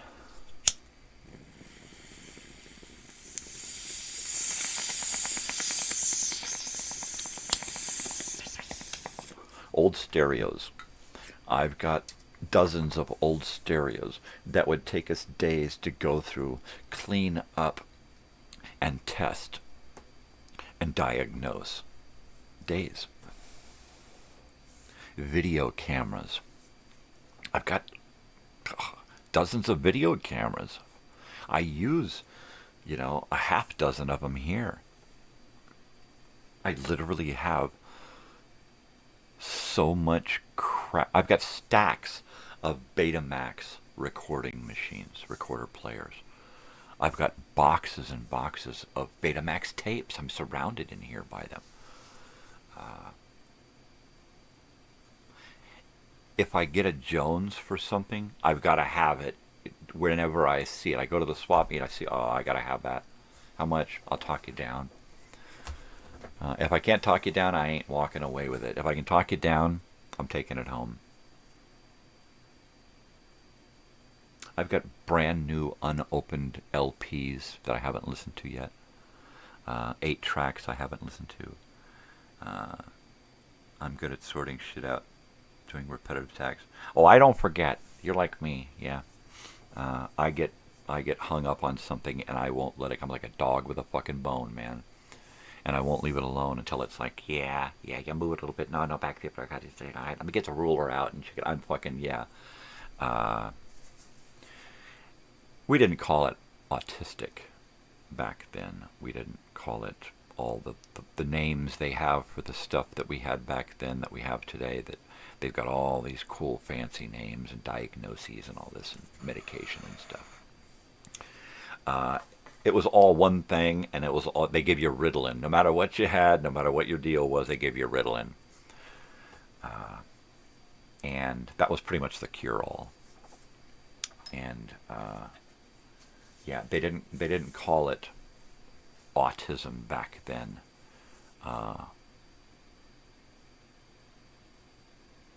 My kids fucked up. They would just say all kinds of shit. Yeah, my kid's this or my kid's that. They would make up these things. He just can't sit still. He's good with some things, but then again, he screams at people's faces.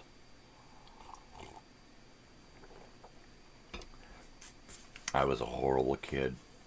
Mainly because I was so misunderstood. Nobody gave a shit to try to figure me out. They would label me a crybaby. and then I would spend most of my life by myself.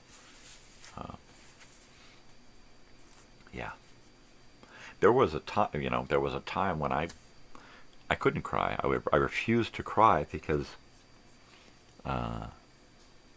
having been labeled a crybaby as a kid, with lack of understanding as to what was going on with my head, don't try to figure out the kid. Just point at him, laugh at him, call him names. That'll work. Parents, siblings, friends, authorities, everybody. They just laugh at you, point your fingers. Look at this geek. Look at this freak. What's wrong, freak? You crybaby freak. Yeah. So it's great that nowadays people, get a little more respect. It's unfortunate that now it's a new Ritalin, it's a new drug, it's a new cure-all. Yeah, give them this. If they got this, give them this. If they got this, give them that. It's like, how about if we don't take anything and we work through it psychologically? We try to figure shit out, because most of the time drugs aren't needed. Oh yeah, on occasion sometime. But come on. This nation is overprescribed. Big time. My wife, she says, we have to stop by the pharmacy. And I said, well, what for? She said, I got this call that they have my blood pressure medication in. And I'm like, don't you have it? She said, it's the next one. Well, are you taking it? And she said, no. You haven't started taking it at all? No. The doctor said I could take it or not take it. She said, I'm fine. My blood pressure is fine. If it seems that it's high, take the pills. And I'm like, no, that's not how that works. See? Good. Good for you. It's nice when the doctor doesn't prescribe. But anyway, her doctor said, yeah, take it or not. So I said, well, don't take it. If you don't need it, if she said you don't need it, she should not have prescribed it to you. It's ridiculous. She prescribed it because that's what they do, Good. You don't need it. You don't need no prescriptions. And then a lot of that shit, once you start taking it, you have to stay on it. You have to see a doctor regularly and get tested to make sure it's not fucking you up in other ways. It's good for this, but it'll fuck you up 20 other ways. So I said, you know what? No. Let them suck on it for a while. You don't need it. Don't get it. Don't even have it in the fucking house. And don't give that goddamn doctor as compensation for signing a prescription. Ugh, that irks me. Doctors that just prescribe. Yeah. I stopped seeing my doctor, when I walked in to see him, very upset about something that was going on with me. I was there for 2 hours. I saw him for less than 5 minutes, probably 2 minutes. He came in, he sat at a computer, he looked at the information that his nurse took, all my stats and everything. He stared at his computer, asked me questions, typed into his computer, and said that there'll be a prescription waiting out front. And he got up and he left. He never once looked me in the eye, and he never let me finish explaining what the fuck was going on with me. And I was so upset. I right now I feel like crap thinking about it now, because it's just horrible. This guy's there to help, and he don't want to have nothing to do with you. Had I been a beautiful woman, I don't think he'd have seen me either. He was so detached from this being about people. It was about that fucking computer and the information and getting stuff right. It had nothing to do with me. It had to do with insurance forms. It had to do with prescribing shit that wasn't needed. It had to do with everything but me, personally. And I got so disgusted and so depressed and despondent and detached that I just stopped. I've been getting sicker and sicker, and the last thing I feel like I will ever want to do is go see a fucking doctor. Because I feel like there's no doctors out there that give a shit. Well, there probably are. But my own personal feelings is that they're all in it for the wrong fucking reasons. And they ain't in it for me. So why bother? Why bother? I should have gone to medical school is what I should have done. And then I could just heal thyself, right?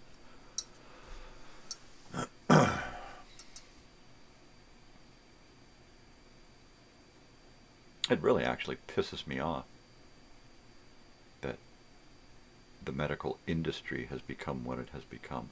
Just like government politics, even first responders, right? You can't trust the police anymore. You can't even trust the firemen. You know, I mean, literally, you can't trust anybody of authority anymore because they're all in it for the wrong fucking reasons. And even if they get into it for the right reasons, they're in it so they have to get spun around so they're headed in the wrong fucking direction, you know? It hurts. It hurts to go out in the world and see what has become of it. This is not my future.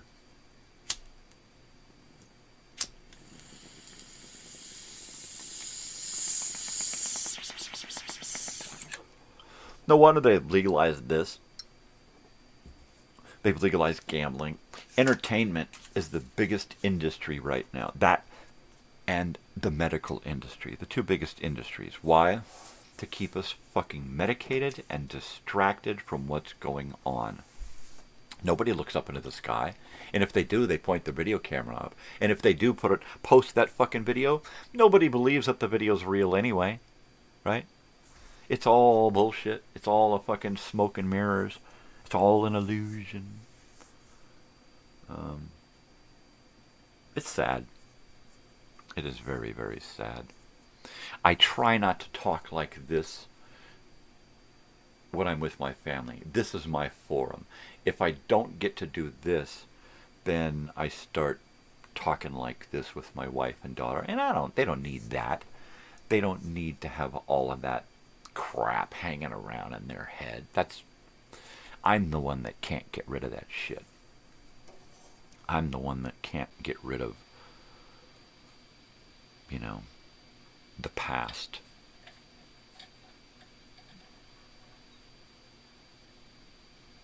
Yeah, when I take a look back at the first 20 years of my life, I saw a lot.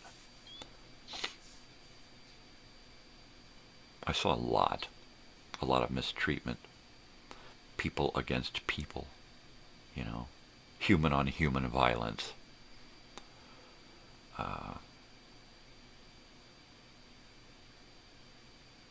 Why?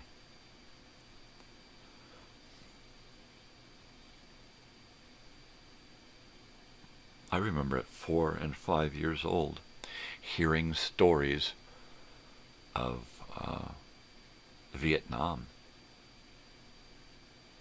and hear firsthand from my father just the horrible things that went on, that he witnessed. In fact, while I'm thinking about it, most of what is on this week at the 4 o'clock movie has to do with just that. I mean, yesterday, The Outsider. Today, Your Chance to Live. Tomorrow, Lay My Burden Down, which is about the civil rights movement in the 60s. And Friday, the 4 o'clock movie is Vietnam, War and People. And if you just think about what happens, all right, no matter where you are in the world right now, no matter where you are, what country you're in, what region, what state, think about the horrible things that have gone on within 100 miles of where you live. All right?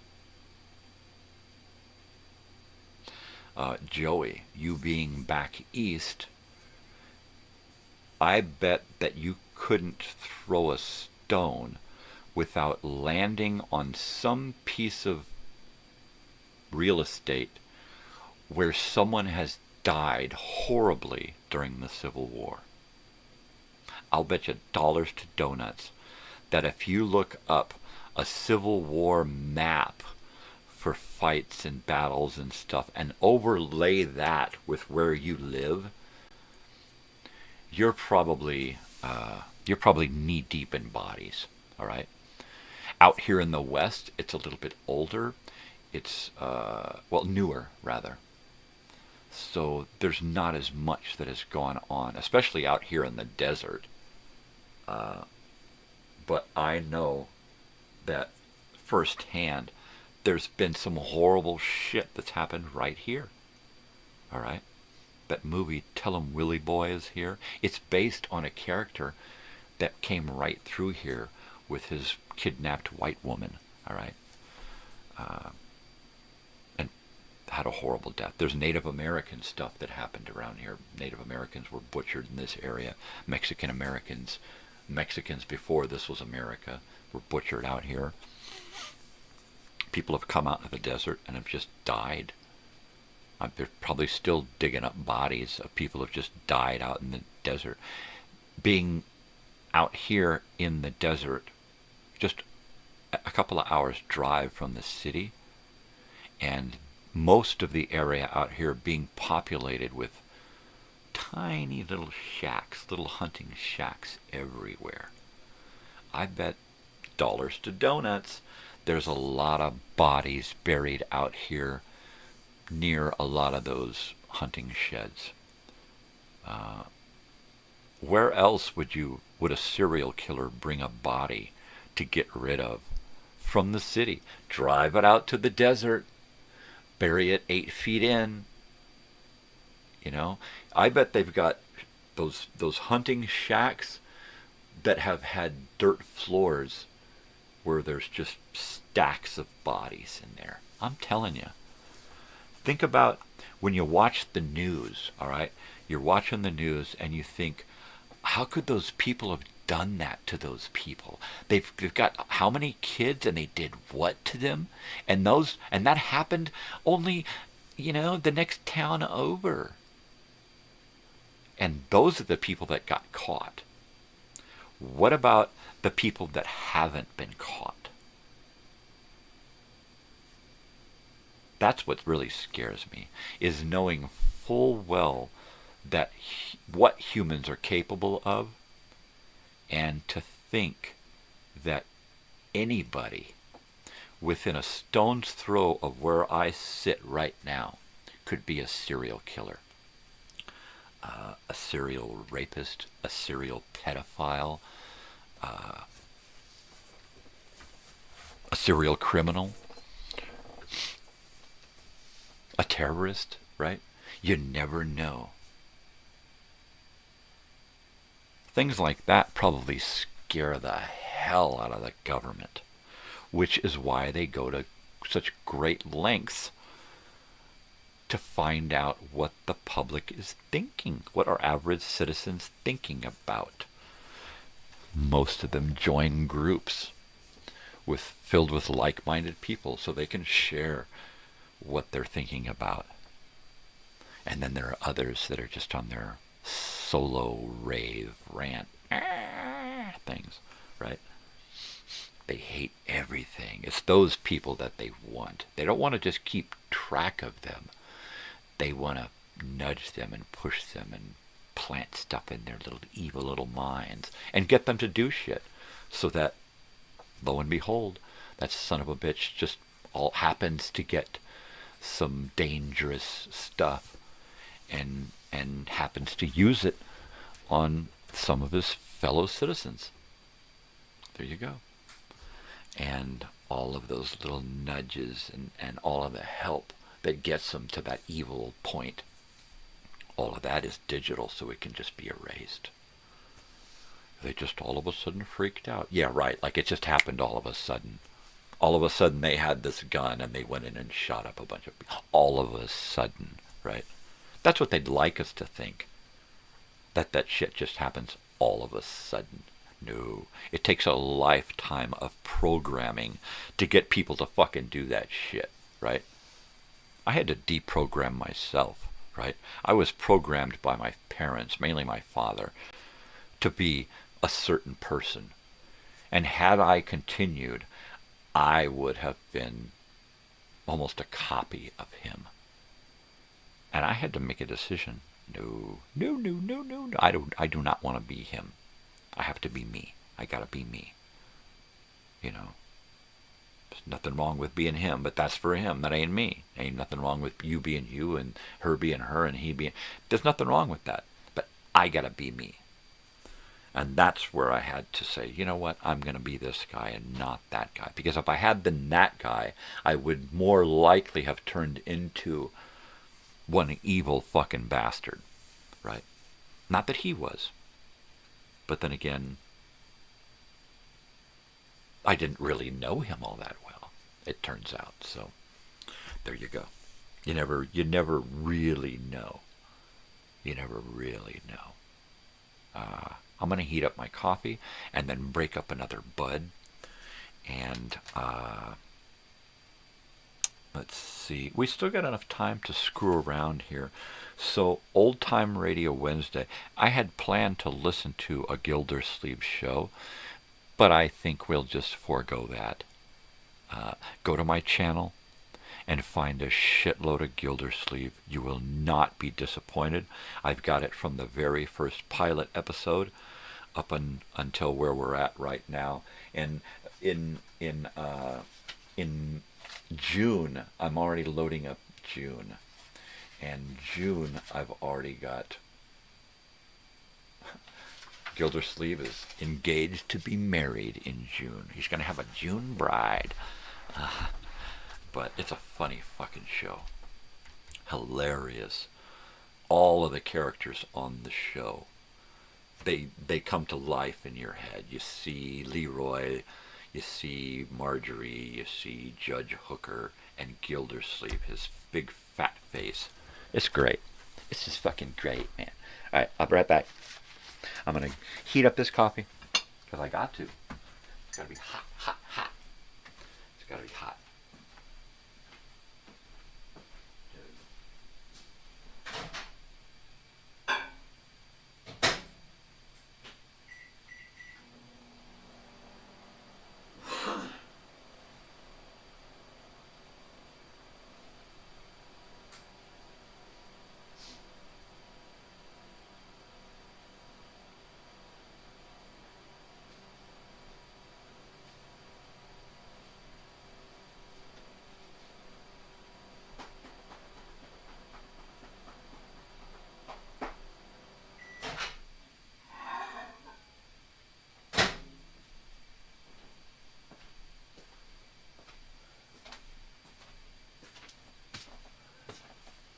Yeah, baby.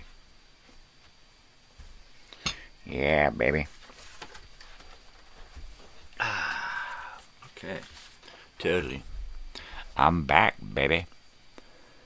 I'm excited. I really am. Every day I'm just excited to be alive.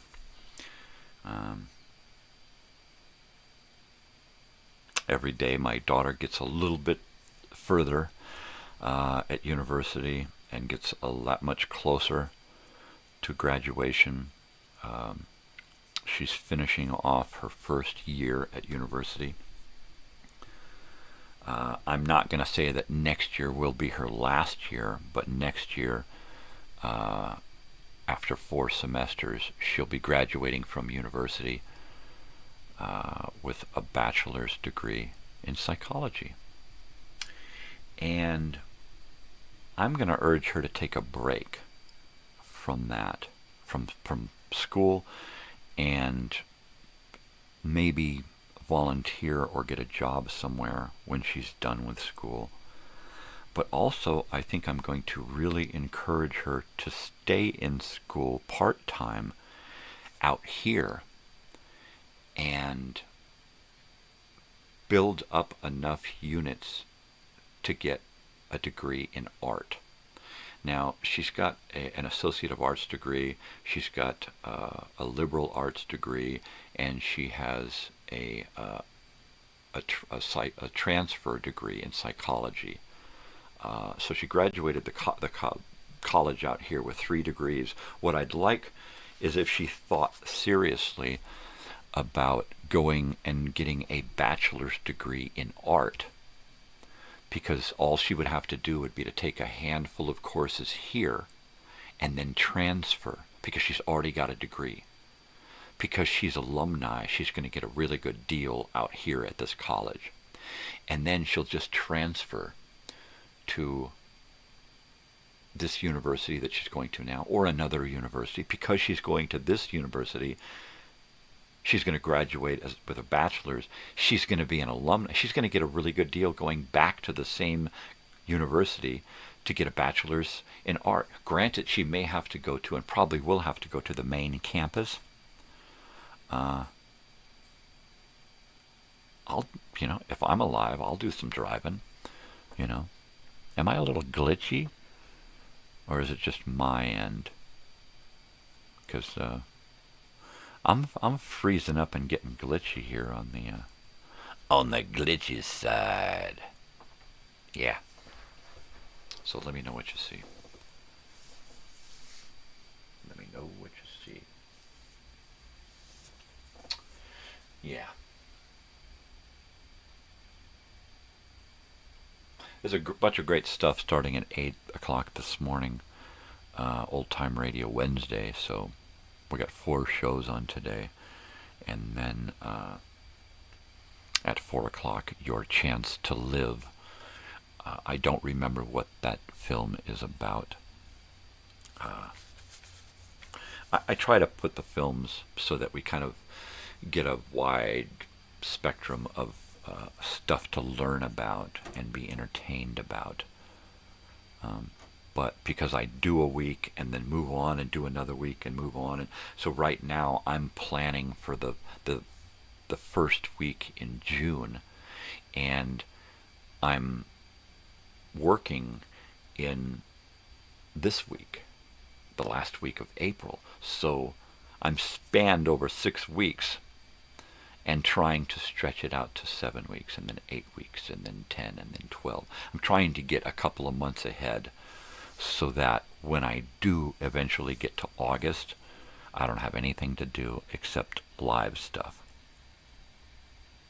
That's going to be heavy. Heavy, heavy, heavy, heavy. Totally. It's time to break up another bud.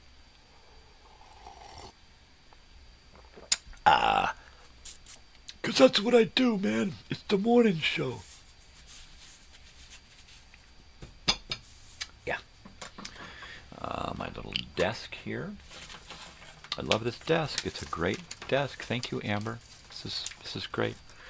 My wife went over to a friend's house to help her get it ready for sale, and this desk was sitting in the driveway to be taken away for free. And I'm like, let's put it in the yard, and I'll come back in the van and get it. And we did. And it's a heavy, solid wood. I mean, not veneered. It is solid oak.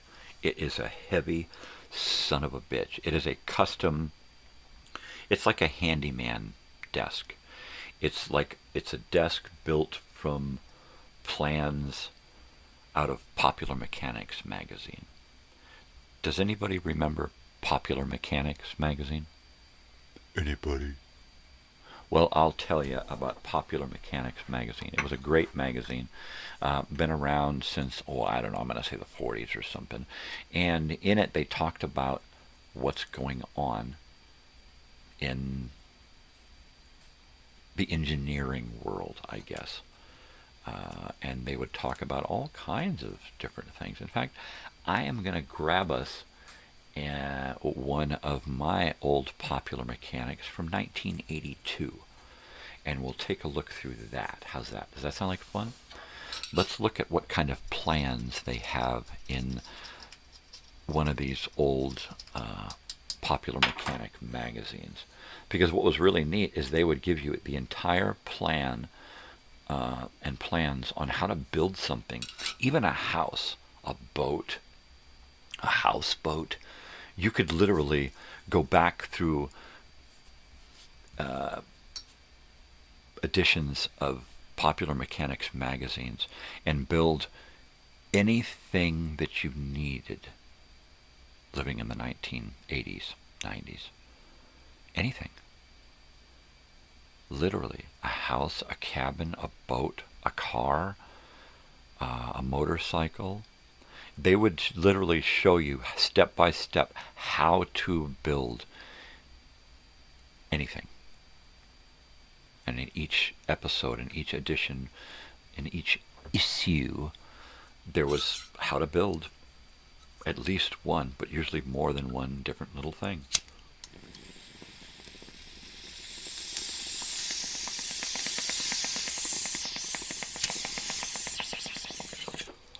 Can anybody tell me when Popular Mechanics came about, and are they still happening today? Popular Mechanics magazine. I'm going to go grab mine. I'll be right back. It's just right over here in a box here. There it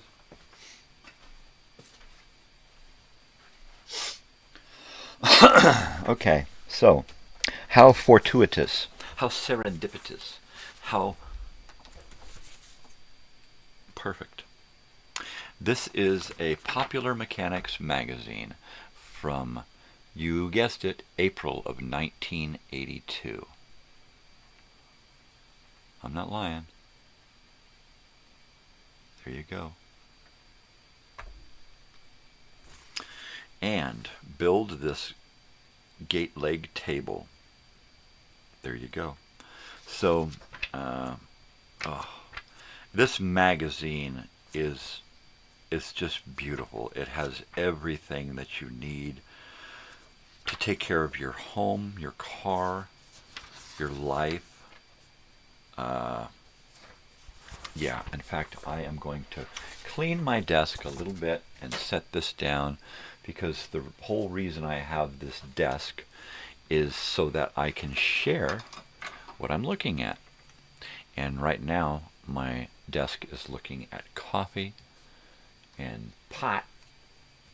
And I'm going to move my stuff over out of camera so that I can share this magazine with you.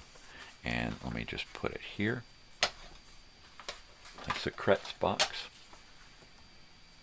And there is Popular Mechanics magazine, and I can open it up. There we go. Oh, my favorite. Marlboro Country. This is Marlboro Country right here. There we go. So there, let me get a sip off this puppy. Ah, Marlboro Country. Come where the flavor is. Oh, look at this lady here.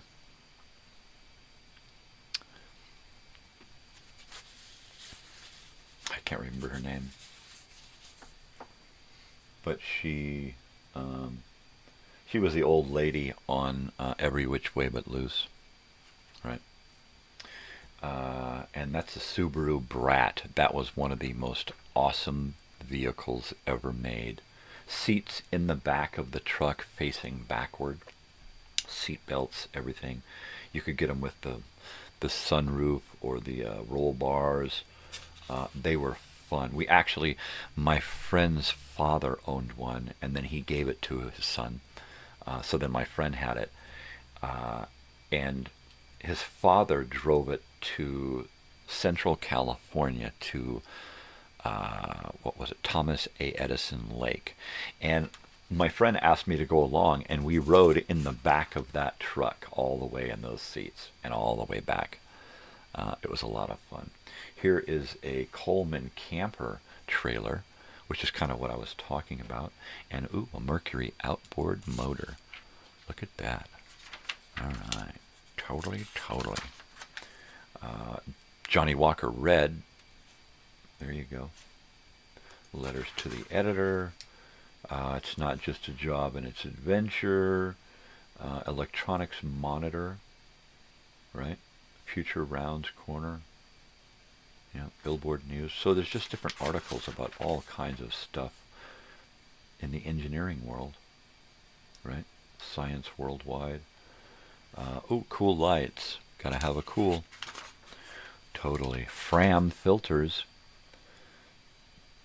Imports and motorsports. And they're looking at, looks like a Mazda RX 1 through 9. And they're looking at the Audi. And a couple of other vehicles there. Oh, a built-in baby seat in the car. That's interesting. Go figure. And these are Chilton's manuals, right? Anytime I buy a car, as far back as the first car that I ever bought, the first thing that I do is go to the auto parts store and buy or order a manual for that specific vehicle. Everything you need to know is going to be, most of what you're going to need to know is going to be in that book. So it's real important to have one of those. Let's see if we can subscribe. There is some kind of, it's a school, computer school. It learns, you can learn how to use the TRS-80 Model 3 microcomputer. Ooh, train at home too. Motorcraft Auto Parts. We're still looking at vehicles on this page here. Oh yeah, the booze. Let the booze. Rum of Puerto Rico. Gotta have it. Gaskets and whatnot. Water from your own well. This guy's gonna use this shit and dig his own fucking well, right? Try to do that nowadays. You get the whole fucking country after you. The Target revolver, which has got several size barrels on it. Wow. All the way from a 2.5 inch all the way up to a 15-inch barrel. Wow. So that's like a rifle. That's great. We got shock absorbers by Gabriel. Shocks and struts.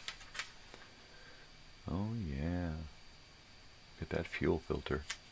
Binoculars. 50-mile binoculars for only $8 while the supplies last. You get them and they're like, right, little itty-bitty plastic things. And on the side it says 50-mile because that's the name of it. They're called 50-mile binoculars. They don't go 50 miles, but they're called 50-mile binoculars. That's where they get you. That's just the name. It's just a name. It's just not what they do. So you can't sue them. Yeah, home theater projector, right? A set of mirrors and lenses to come off your TV or something. That's cool. And more interchangeable barrel guns. Chevy trucks. No power on earth beats these EPA mileage ratings in full-size pickups. 31 estimated highway. 23 estimated city. Yeah. A ride mower. Snapper.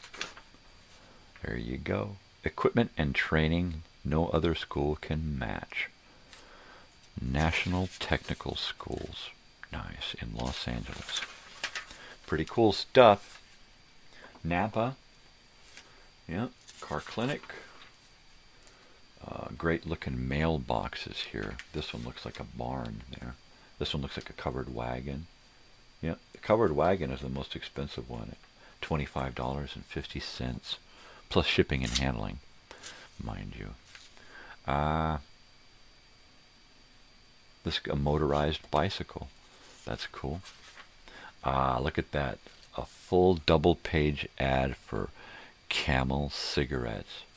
Because when I'm up flying a helicopter on the top of Mount Kilimanjaro, I like to get off and sit on the peak and have myself a Camel. I think I'll have a Camel. Yeah, I like to have props. The Surgeon General has determined that cigarette smoking is dangerous to you. Yeah, like we needed him to tell us that. I guess we did after for decades we had doctors telling us, hey, you know, if you're nervous, smoke more cigarettes. That'll make you less nervous. Seriously. Seriously, that's what they were doing. They were telling people to smoke cigarettes. Pregnant women, smoke a cigarette if you're stressed out. It'll calm you down. Yeah. Craftsman lawnmowers you can get at Sears. Sears and Roebuck. I need to get a Sears and Roebuck calendar. Okay, so this guy here, you see that guy there. Who is that guy?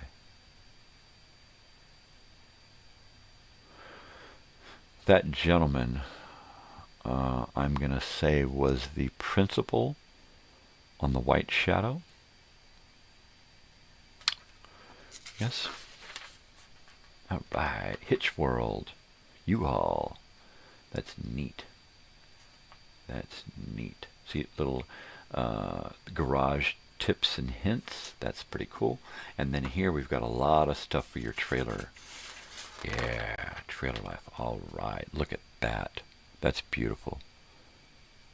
That is a beautiful. I wanted one of those so bad. I had a 72 microbus. And I had that for a while. It was really neat. And it was really clean on the inside. It had all the original seats, and the ceiling looked great, and it all original glass, the original rubber on the floor. It was really nice. I had that when I was in my early 20s, I believe. Yeah, it was cool. It was my little hippie mobile. I sold my 65 Ford Supervan to get that. The guy never paid me for that Supervan, bastard. But then again, I still owed $50 on it. There you go. I've said it. I've admitted it. Right here in public. I ain't paying interest. Not a chance. Oh shit, there's comments here. Oh. I read those comments already. That's okay. I'm not behind.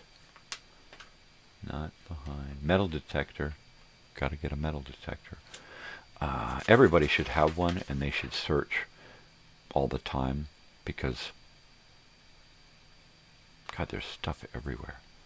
All right, so there's this Volkswagen Rabbit, and the guy took the door, the back hatch, and he flipped it around so it opens backwards, opens from the top down. And then he created a tent for the top. That is very interesting. So you can turn the back of his Volkswagen Rabbit into a little camping bed. That's cool. Look at that Ford Ranger. Woo-hoo! That's a tough truck right there. The new size, 1983. That there's beautiful. Winston's. Yep. When I'm up on the skyscraper, hanging steel, I like to relax with a good Winston. Gives me a head rush and I feel like I'm gonna fall. I love that feeling. Feeling like I'm gonna fall. Have a Winston. Yeah, True Value hardware stores. Nice. More workbench stuff. It just gives you so many cool ideas. It even shows you how to build a rodent trap. A rodent glue trap. How to build your own glue trap. Come on. This magazine, it saved you so much money. It's like a capitalist's nightmare, right? And it showed you where to get the cool ads, where to get the cool stuff for a good price, like True Value hardware store here. Yeah. Well, another full double-page ad from True Value. And yet another. Wow, look at all these tools and whatnot. One more page. Look at that. Wow. Ooh-wee. Boy, howdy. New now for home and shop. Look at that microwave. Look at that electric range there. Oh, look at that horrible tile work. Oh, that is nasty.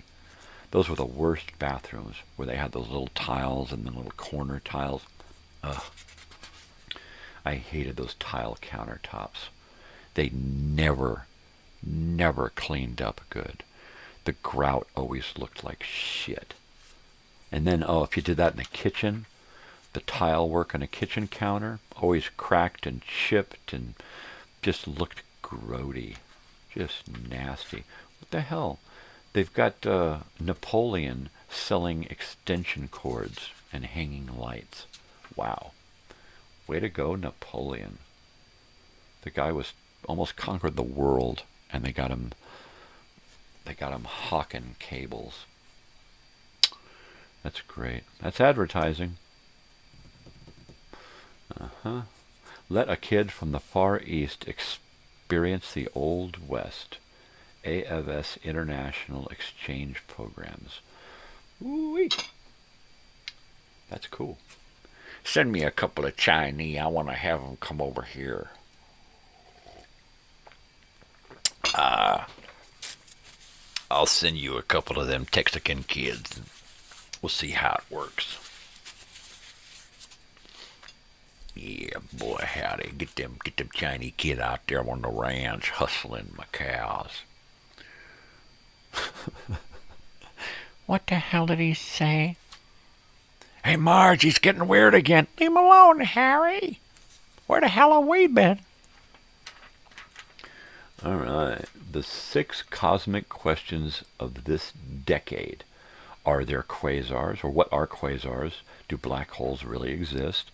Is the universe forever? Where's the missing matter? What do we know about our sun? And are we alone? What are quasars? Space stuff. Do black holes really exist? Yes.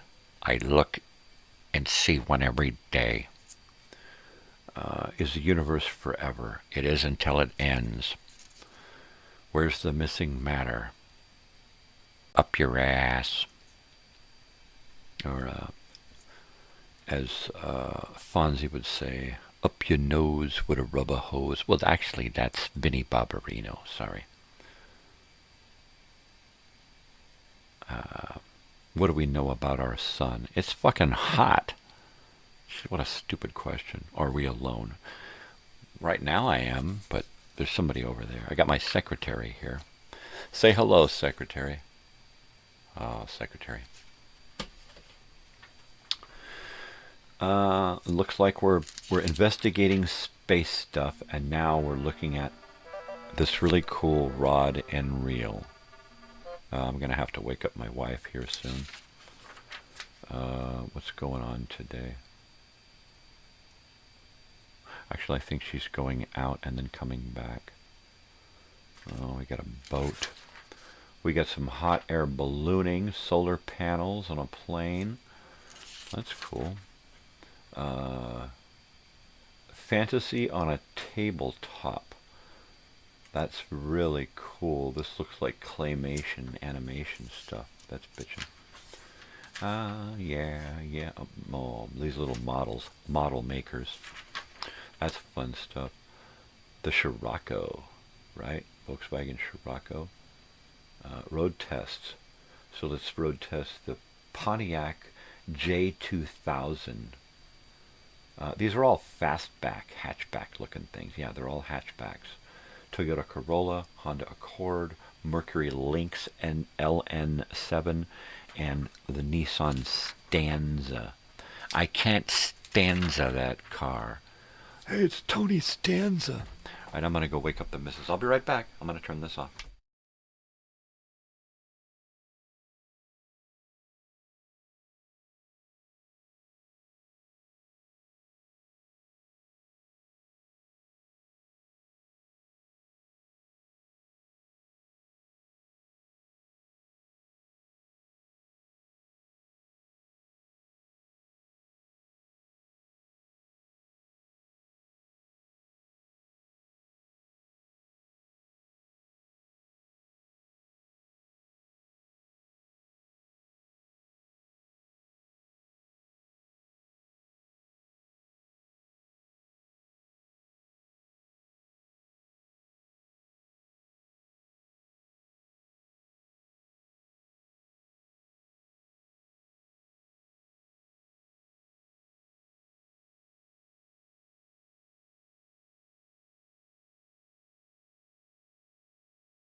back. The wife says she doesn't need to wake up, but I woke the dogs up, so I had to leave the door open for the dogs. So I will try not to be too loud. JVC. I'm not sure if I have any JVC components. I think I have Kenwood Pioneer. There's some Sony Realistic. I've got a lot of realistic stuff. Like I said, I've got a shitload of stereos. Yeah, if I ever had you over to help me go through anything, it would take months. It would literally, we need a whole summer to get through all of the crap that I own. And that's if I don't keep buying more crap. Okay, here's my favorite part of this magazine. All right, it is going to show us how to build this table. All right, it is a bitchin' old world, old wood table with folding sides, and you can build it from plywood.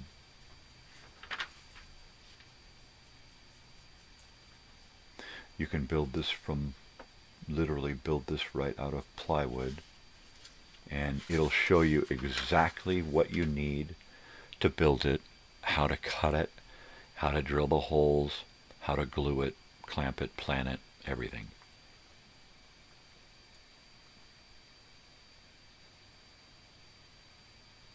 And it looks like, man, it gives you all of the dimensions, material lists. Wow. It gives you the size of wood that you need for the finished product so that you can gauge how much you need to purchase. It gives you how to build not just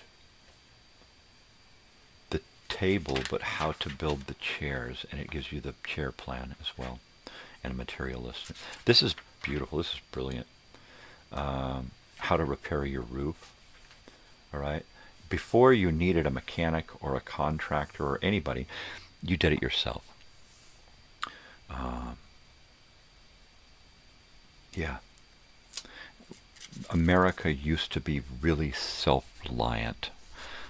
Americans used to have stuff, but the stuff we had lasted because we had a workshop and we could repair it.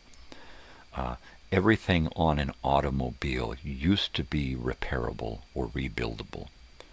My carburetor's fucked up. I gotta get a carburetor rebuild this weekend and rebuild it. I'm gonna come over and help me rebuild my carburetor. I'll have a couple of beers, sew some shoes. And that's how it was. And you were talking to the sheriff, and he'd come over and hang out, have a few beers, help you rebuild your carburetor, have a Sunday dinner, and then give you a ticket for speeding a week later. And it was cool. It was all good, Nowadays we don't want to do that. We just want to buy it. Yeah, throw it in landfill and get another piece of crap. Yeah. Yeah, don't look at Johnny Sheriff there. He might actually, be human, right? God, look at this stuff. This fucking wall unit. How to build this fucking wall unit. This sofa and ottoman. Hey, it's a Honda. Look at. There's the ottoman. More plans for the table, right? It just gives you everything. How to repair and re-shingle your fucking roof right there. Contractor, what? This is how I grew up, was learning how to do shit yourself and fix it yourself. I used to go to the library. How do you need to figure out how to fix something or build something or do something? Go to the fucking library, get a book or a magazine, and fucking figure it out. You used to be able to find stacks of these fucking things and look in the catalog and know what was in each fucking one. And now, nope. They just want you to buy more garbage capitalism. Buy more garbage and throw away your old garbage. Because it's garbage as soon as you buy it. It's garbage. You know it's going to the landfill. Here's the reference guide for material on how to repair your roof. Shingles or clay tiles or slate or aluminum. You know, fuck. Fucking A. Yeah. Plumbing. Car computer. How to detect issues with your car just by plugging it into the cigarette lighter. Right? Here you go. More plumbing repair. Some gardening tips from Scott's. Kitchen island. Kitchen cabinets, kitchen island. Right here, how to build it yourself. That's what they call a craftsman home. A craftsman home is a guy who built shit in his own shop and built his own house. One of the houses that we clean up here by the Joshua Tree National Park is a craftsman home from the 1950s. He built a lot of this stuff, a lot of this type of stuff, probably from magazines and how-to books like are right here. America was a different place. Now America is a pampered, spoiled, gimme, gimme, gimme, gimme, entitled world, and it's and that's what they want. That's what the powers that be want. Keep us on a leash. The leash is, we can't get any further than our phones because our phones are everything. Well, how can I order a pizza? How can I Uber? How can I do this and this and this? Get up and fucking do it.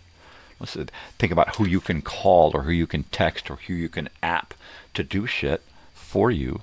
Get up and fucking do it yourself. You know what? Use that phone to learn how to cook and cook yourself some fucking food.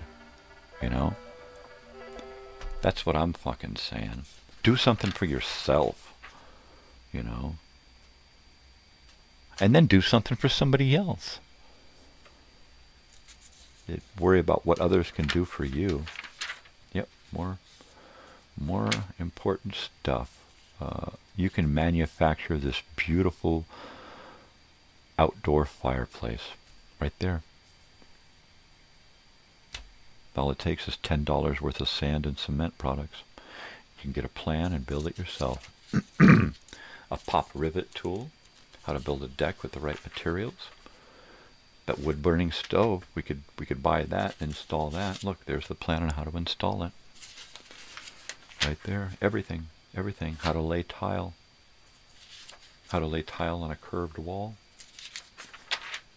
John Deere tractors. Hey, look, you know who that is? Anybody?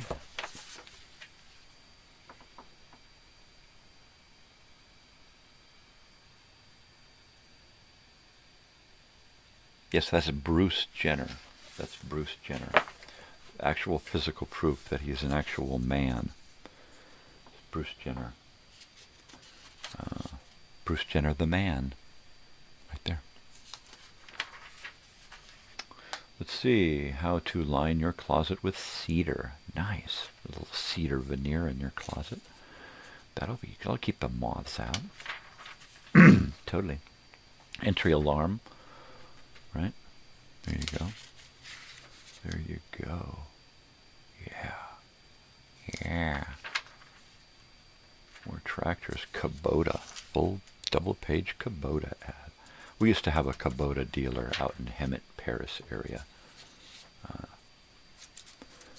My father used to go there to fix their copier machines in the late 80s, early 90s, I believe. Totally. Anderson windows. Lighting ideas for different sconces and stuff. That's cool. Yep. Just everything. Everything to make your life simple. Henry Morgan. Colonel Potter. Sherman T. Potter on MASH. Free tomato tree. I don't know how that works. I don't know. What is that? Have family fun afloat with your pontoon boat. Pontoon boat. We used to take our van, big, giant, huge, long Dodge van, and park it on a pontoon boat and float it out onto Lake Havasu in Arizona. That was a thing. I don't know if they still do that, but you could put your vehicle out there, lock it down onto this thing, and float out there and go camping with your vehicle. I'll have to dig up some pictures. Yeah. All right, well, let's get through the rest of this magazine so we can say adios for the day, because I gotta do stuff. I gotta upload videos and whatnot. And there's the picture of that chair and table. Yeah, there's just some great cabinet making and millwork books you can order. Tools, specialty items. You know, there's a 3-wheeled motorized bicycle. That's a cool cycle chair. The plans, you can order plans on how to build a log cabin. Yeah. GMC, vans and trucks. There you go. Electronics, stereo hooking up stuff from previous articles. There we go. Most affordable helicopter in the world. You could own your own helicopter like that. Owning a helicopter is easy. Getting the license was the difficult part.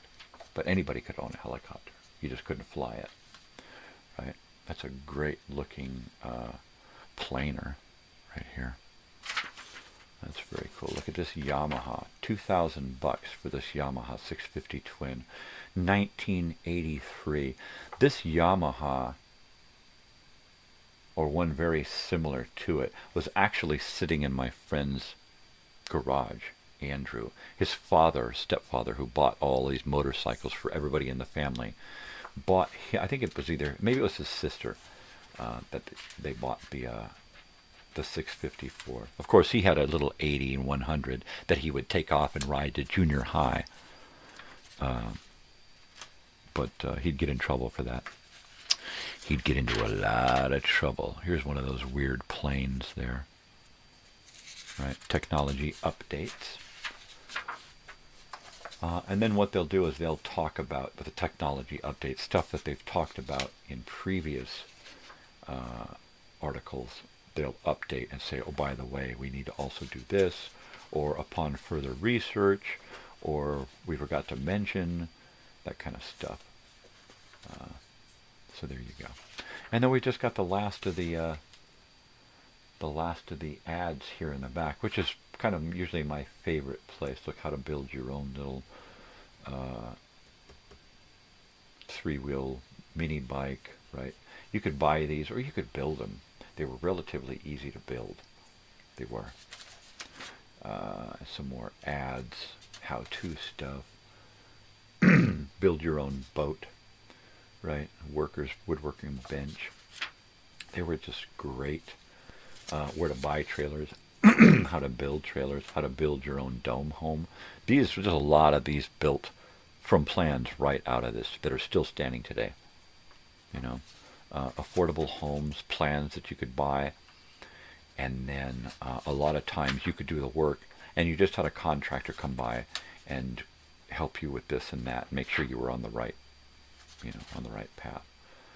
Advertising, classifieds for just about everything, log cabins and machinery and tools and CB radio and ham radio equipment, music instruments and cartooning and commercial art, sign painting, everything, precious stones and minerals, inventors, oh man, rabbits and chinchillas, probably worms too. You want to grow worms? Yeah, any book for $1. And then finally the Datsun. Oh, I love the old Datsun pickups.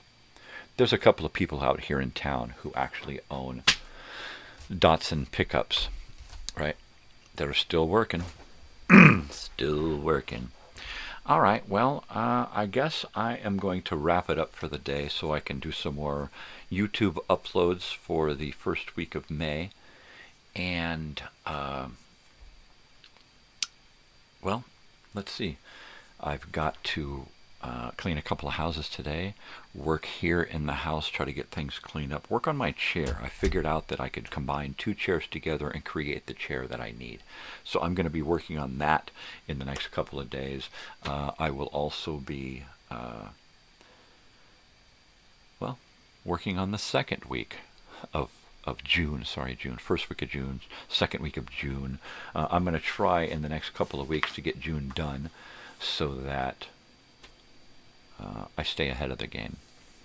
I really do have to stay ahead of the game. I'm going to actually get a bong hit together. It's going to be a little bit late. I'm staying late today. But that's okay. That's okay. It's my show. I can do that. If there's nobody around, nobody's going to object to what I do. I mean, I'm not hurting anybody. I'm not spreading hate or anything. I think I'm a nice guy. I'm weird. I get that. I get it. I'm weird. If that offends people, too bad. It's my channel. I'm waiting for it to say I object.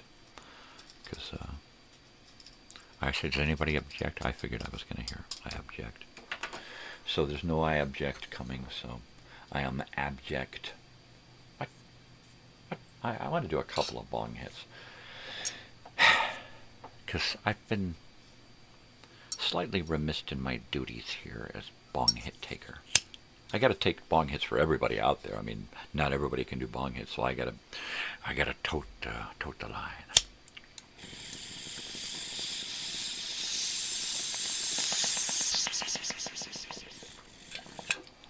I'm not quite sure what I want to do about the record here. It's kind of in the way. Now, when I hit this, it's not in the way. It's kind of, well, it's still in the way. Maybe I should move this over to here. But then it's not really going to be on camera. So I don't know. Behind me, have a rack behind me. I could put it right here. I could put the album of the day here, but then my lava lamp. I could move the TV and put it there, but I like the idea of being able to put my TVs on when I want and share more than the average crap. Right? I like this view of my quarters here. You see my corduroy jacket hanging up there. I like my little room here.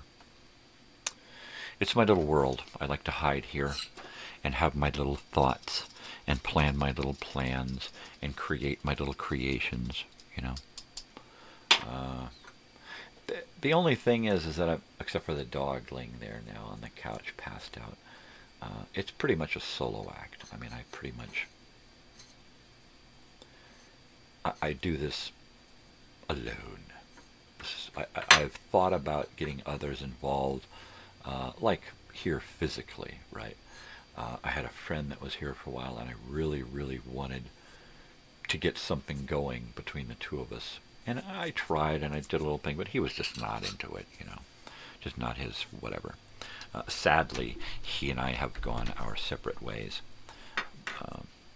completely. But I try not to look back, move forward. Another bong hit. There we go. Hi, howdy.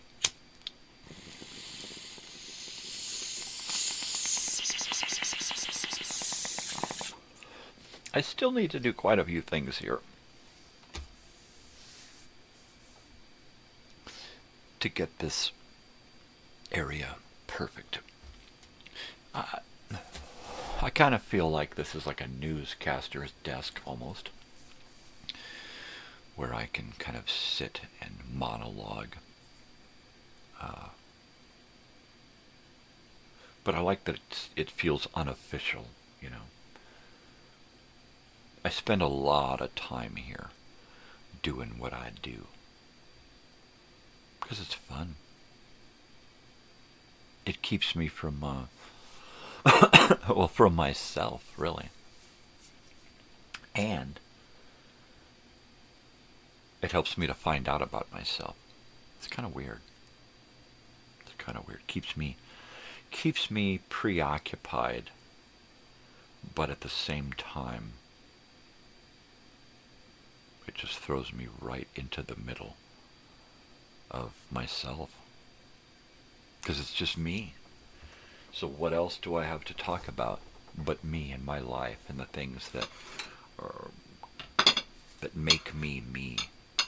Boy, I never noticed how wobbly this saucer is. It doesn't have a flat bottom on it.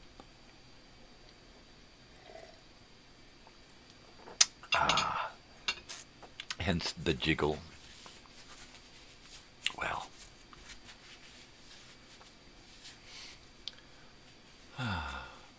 What a day. What a day. I'm just sitting here trying to think what I'm going to do. I'm probably not going to get a nap today. I'm probably going to get done here and do a bunch of stuff on the computer. And if I can squeeze a bunch of stuff in a couple of days a week, then I can stay ahead of the game. A couple of days, get a week loaded, and then a couple of days later, work a couple of days and get another week loaded.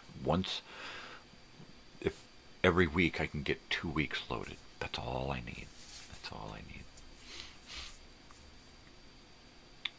I'm like upwards of 1,500 videos on my channel, most of which are borrowed content. And because I'm not monetized, it's a non-profit channel, I seem to be getting away with it, right? And I'm not out to take money away from anybody else.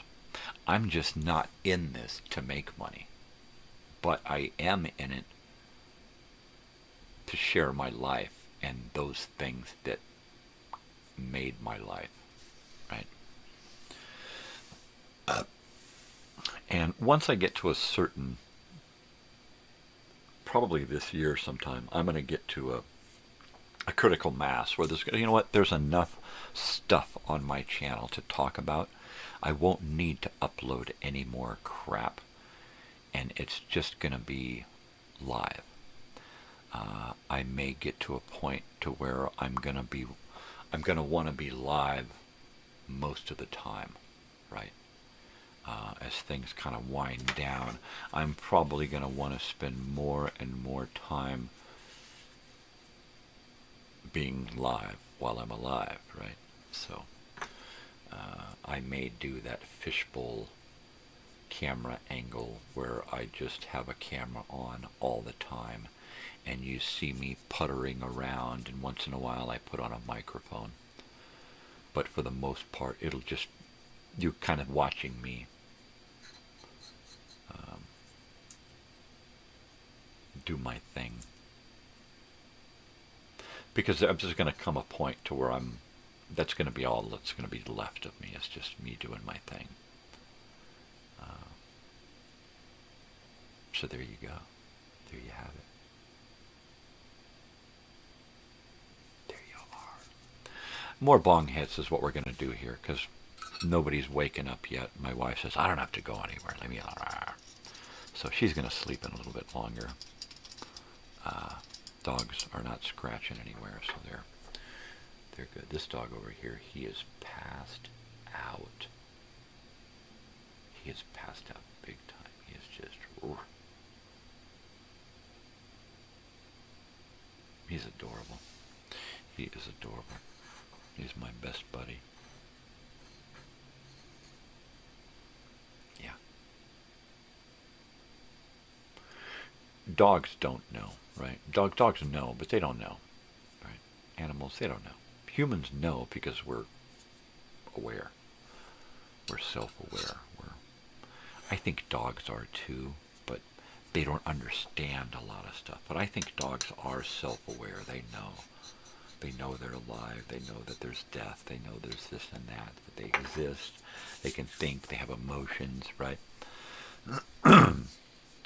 But, dogs don't really know things, and you can't really explain things to a dog, right?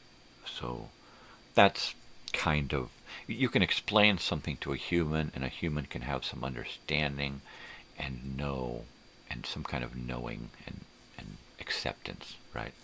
The dogs don't really get that. Fortunately for dogs, they can move, a lot of them can just move past things that happen in their lives. New owners passing away, that kind of stuff. But it's harder for animals. I feel a certain amount of sadness thinking that it's sad to think that your dog is going to pass away, but it's also, for me, it's really sad to think how your dog would react if you were to pass away, right? You know, because there's understanding and self-awareness. You know how humans are going to react, but you'll never know inside how an animal is going to react. Which is why recently, with the passing of our dog Bessie recently, and a couple of years back, the passing of Charlie, our dog Sam here, he was involved with both of those situations. And I don't know how his understanding of it was. I just tried to be nice and talk to him, explain it to him, and talk him through it, right? Because it's hard to explain death to an animal, right? So, if I go before my dog, I hope I have a chance to say goodbye. You know. But it saddens me to think that, you know, animals just don't understand. Or if they do, how do they understand? And what is their understanding? Yeah. So we went long today so that I could smoke bong hits and contemplate mortality and the perception of mortality in animals, right? What the hell is he talking about? Hey, Marge, he won't shut up. Leave him alone, Harry. He's had a lot of caffeine.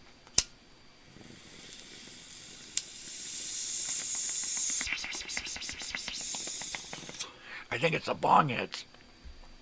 It is. It's all of it. It's life. Yeah. Bong hits and existentialism. There's a book.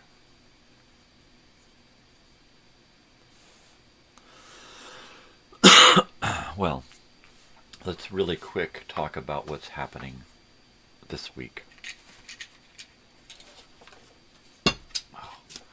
Me and my Post-its.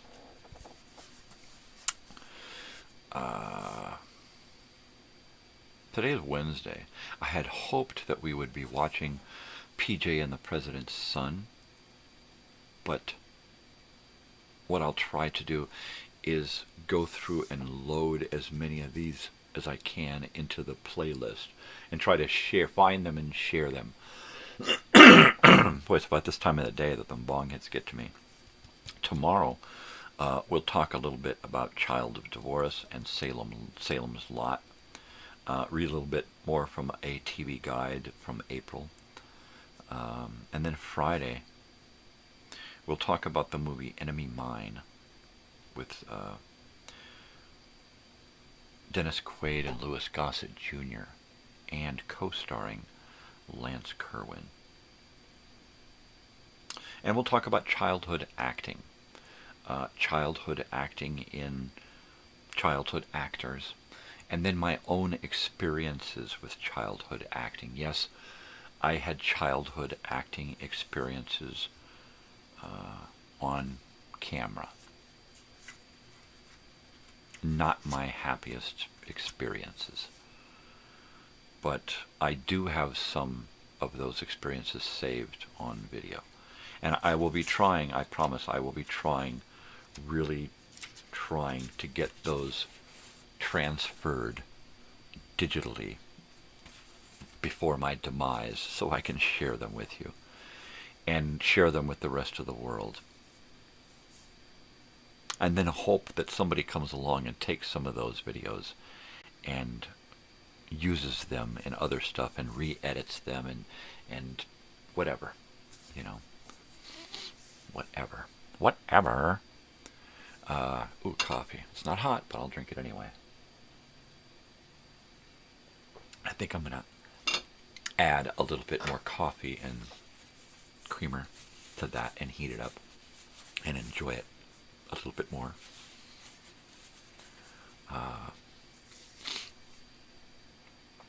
Yeah.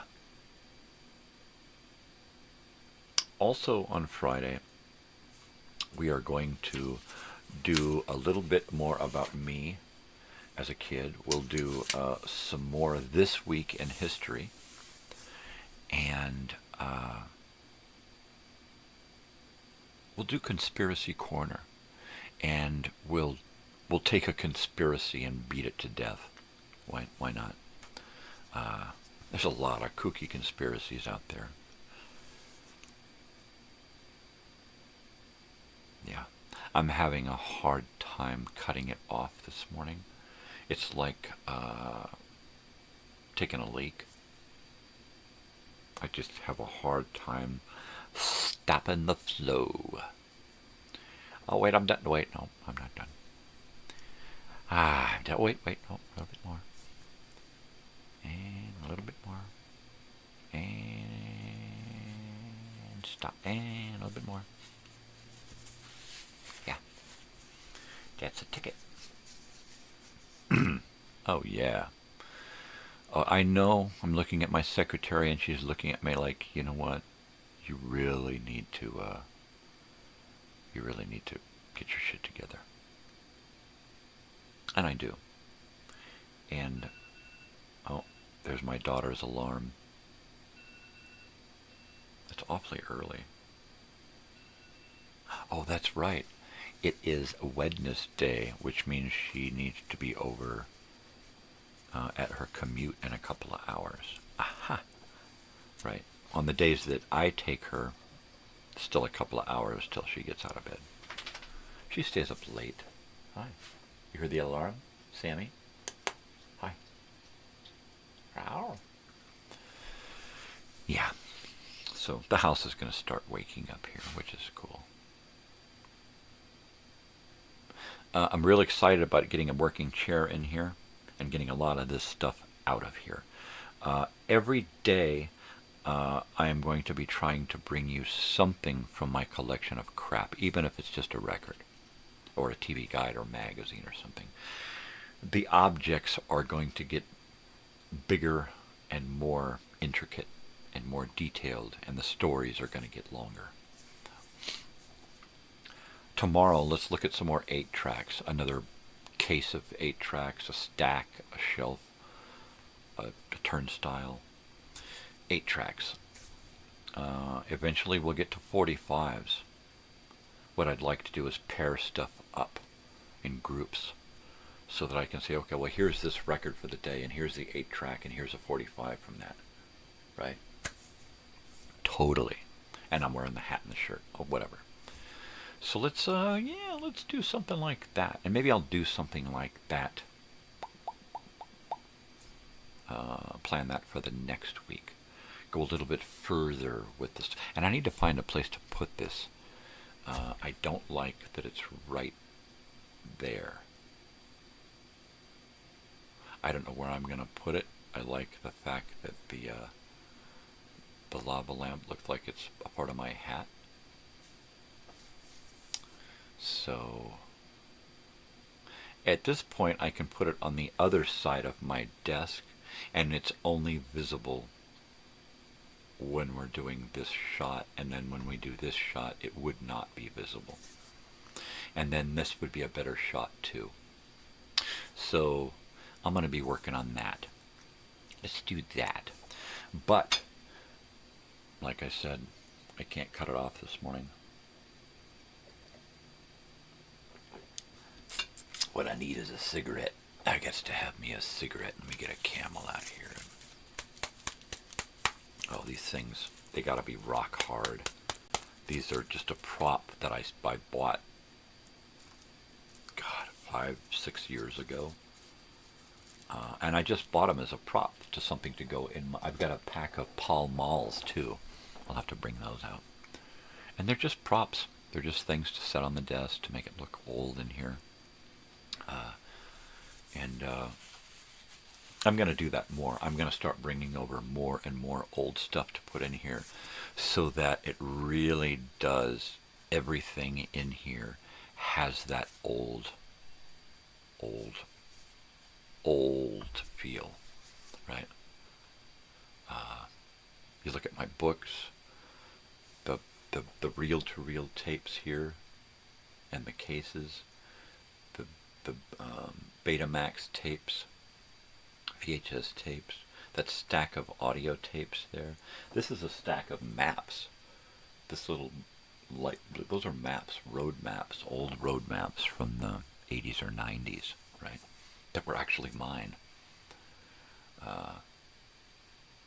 Yeah. The only things in this room that are not of, like, the period that I'm trying to go for, I would say are, well, the computer console that you can't really see in the microphone. But that air conditioner and that flat screen TV, that's pretty much it. I like that flat screen TV there so that I can put stuff up there and say, hey, let's look at that. And then we can kind of look at it together. This show really should be seen on a big TV because I like to put a lot of stuff in the background. The devil is in the details. There's a lot of details here. So, yeah. Maybe it's because I was off for like 3 months. But, or maybe I just feel like rambling. Maybe it's the coffee. Maybe it's the buds. Maybe I should do another bong hit, right? Anyways. Hey, Joey, are you still there? Are you working tonight, tomorrow? When's your day off so that we can plan a little get-together thing? Something. Maybe Friday morning, get together and do Conspiracy Corner and do some of my history. That would be interesting. I would like it if we did stuff from my past, and then, because you're half my age, in contrast, do stuff from your past. Because you were born in 2000, right? So you're like born in my future, so to speak, right? When I was a kid. So I like the contrast in age thing. And that would be neat. So, yeah. But like I said, I hate to interfere with your schedule. Mainly because every time I decide, oh, I want to, then they're like, oh man, I'm busy. Or, no, call me some other time. Or, how dare you call me here? Right? I told you not to call me. Totally, man. Totally, man. All right. I think I should probably do this last bong hit and then get my act together and get out of here. I'm wasting valuable upload time here. I've already put in my 2 hours. Gosh, golly, I'm 2.5 hours. My show is going to be 3 hours by the time I get done here. I like to do the morning pre-show because I can work out technical difficulties and makes my show a little longer. And I can have more content. Sometimes it's repeated, but a lot of times I can share old-time radio shows. Totally.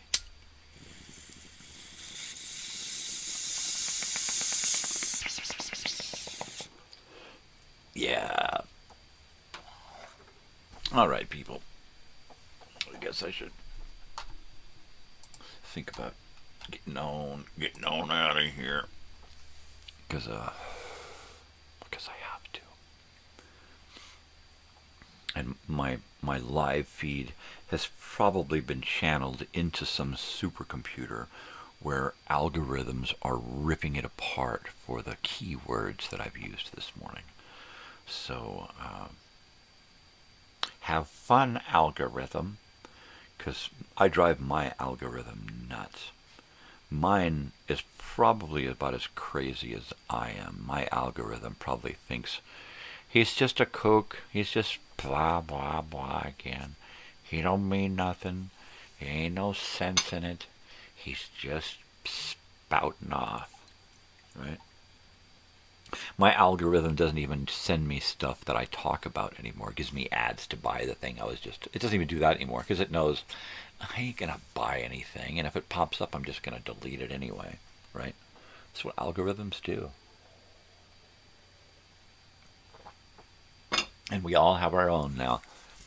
If you got a smartphone, you got an algorithm. You got your very own personal little, it's not even a computer program, it's not an app.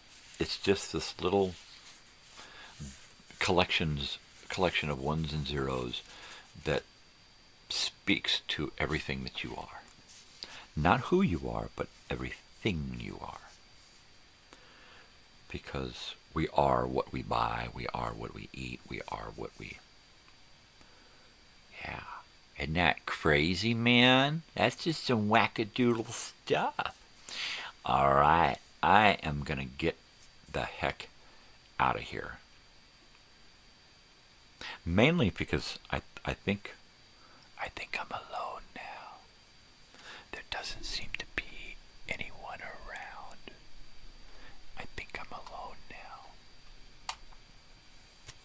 The beating of my heart is the only sound.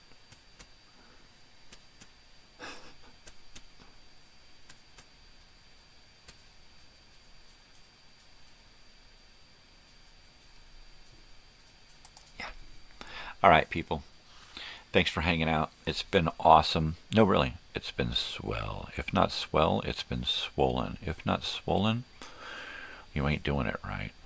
There you go. All right, people. I will see you tomorrow morning for more of the same.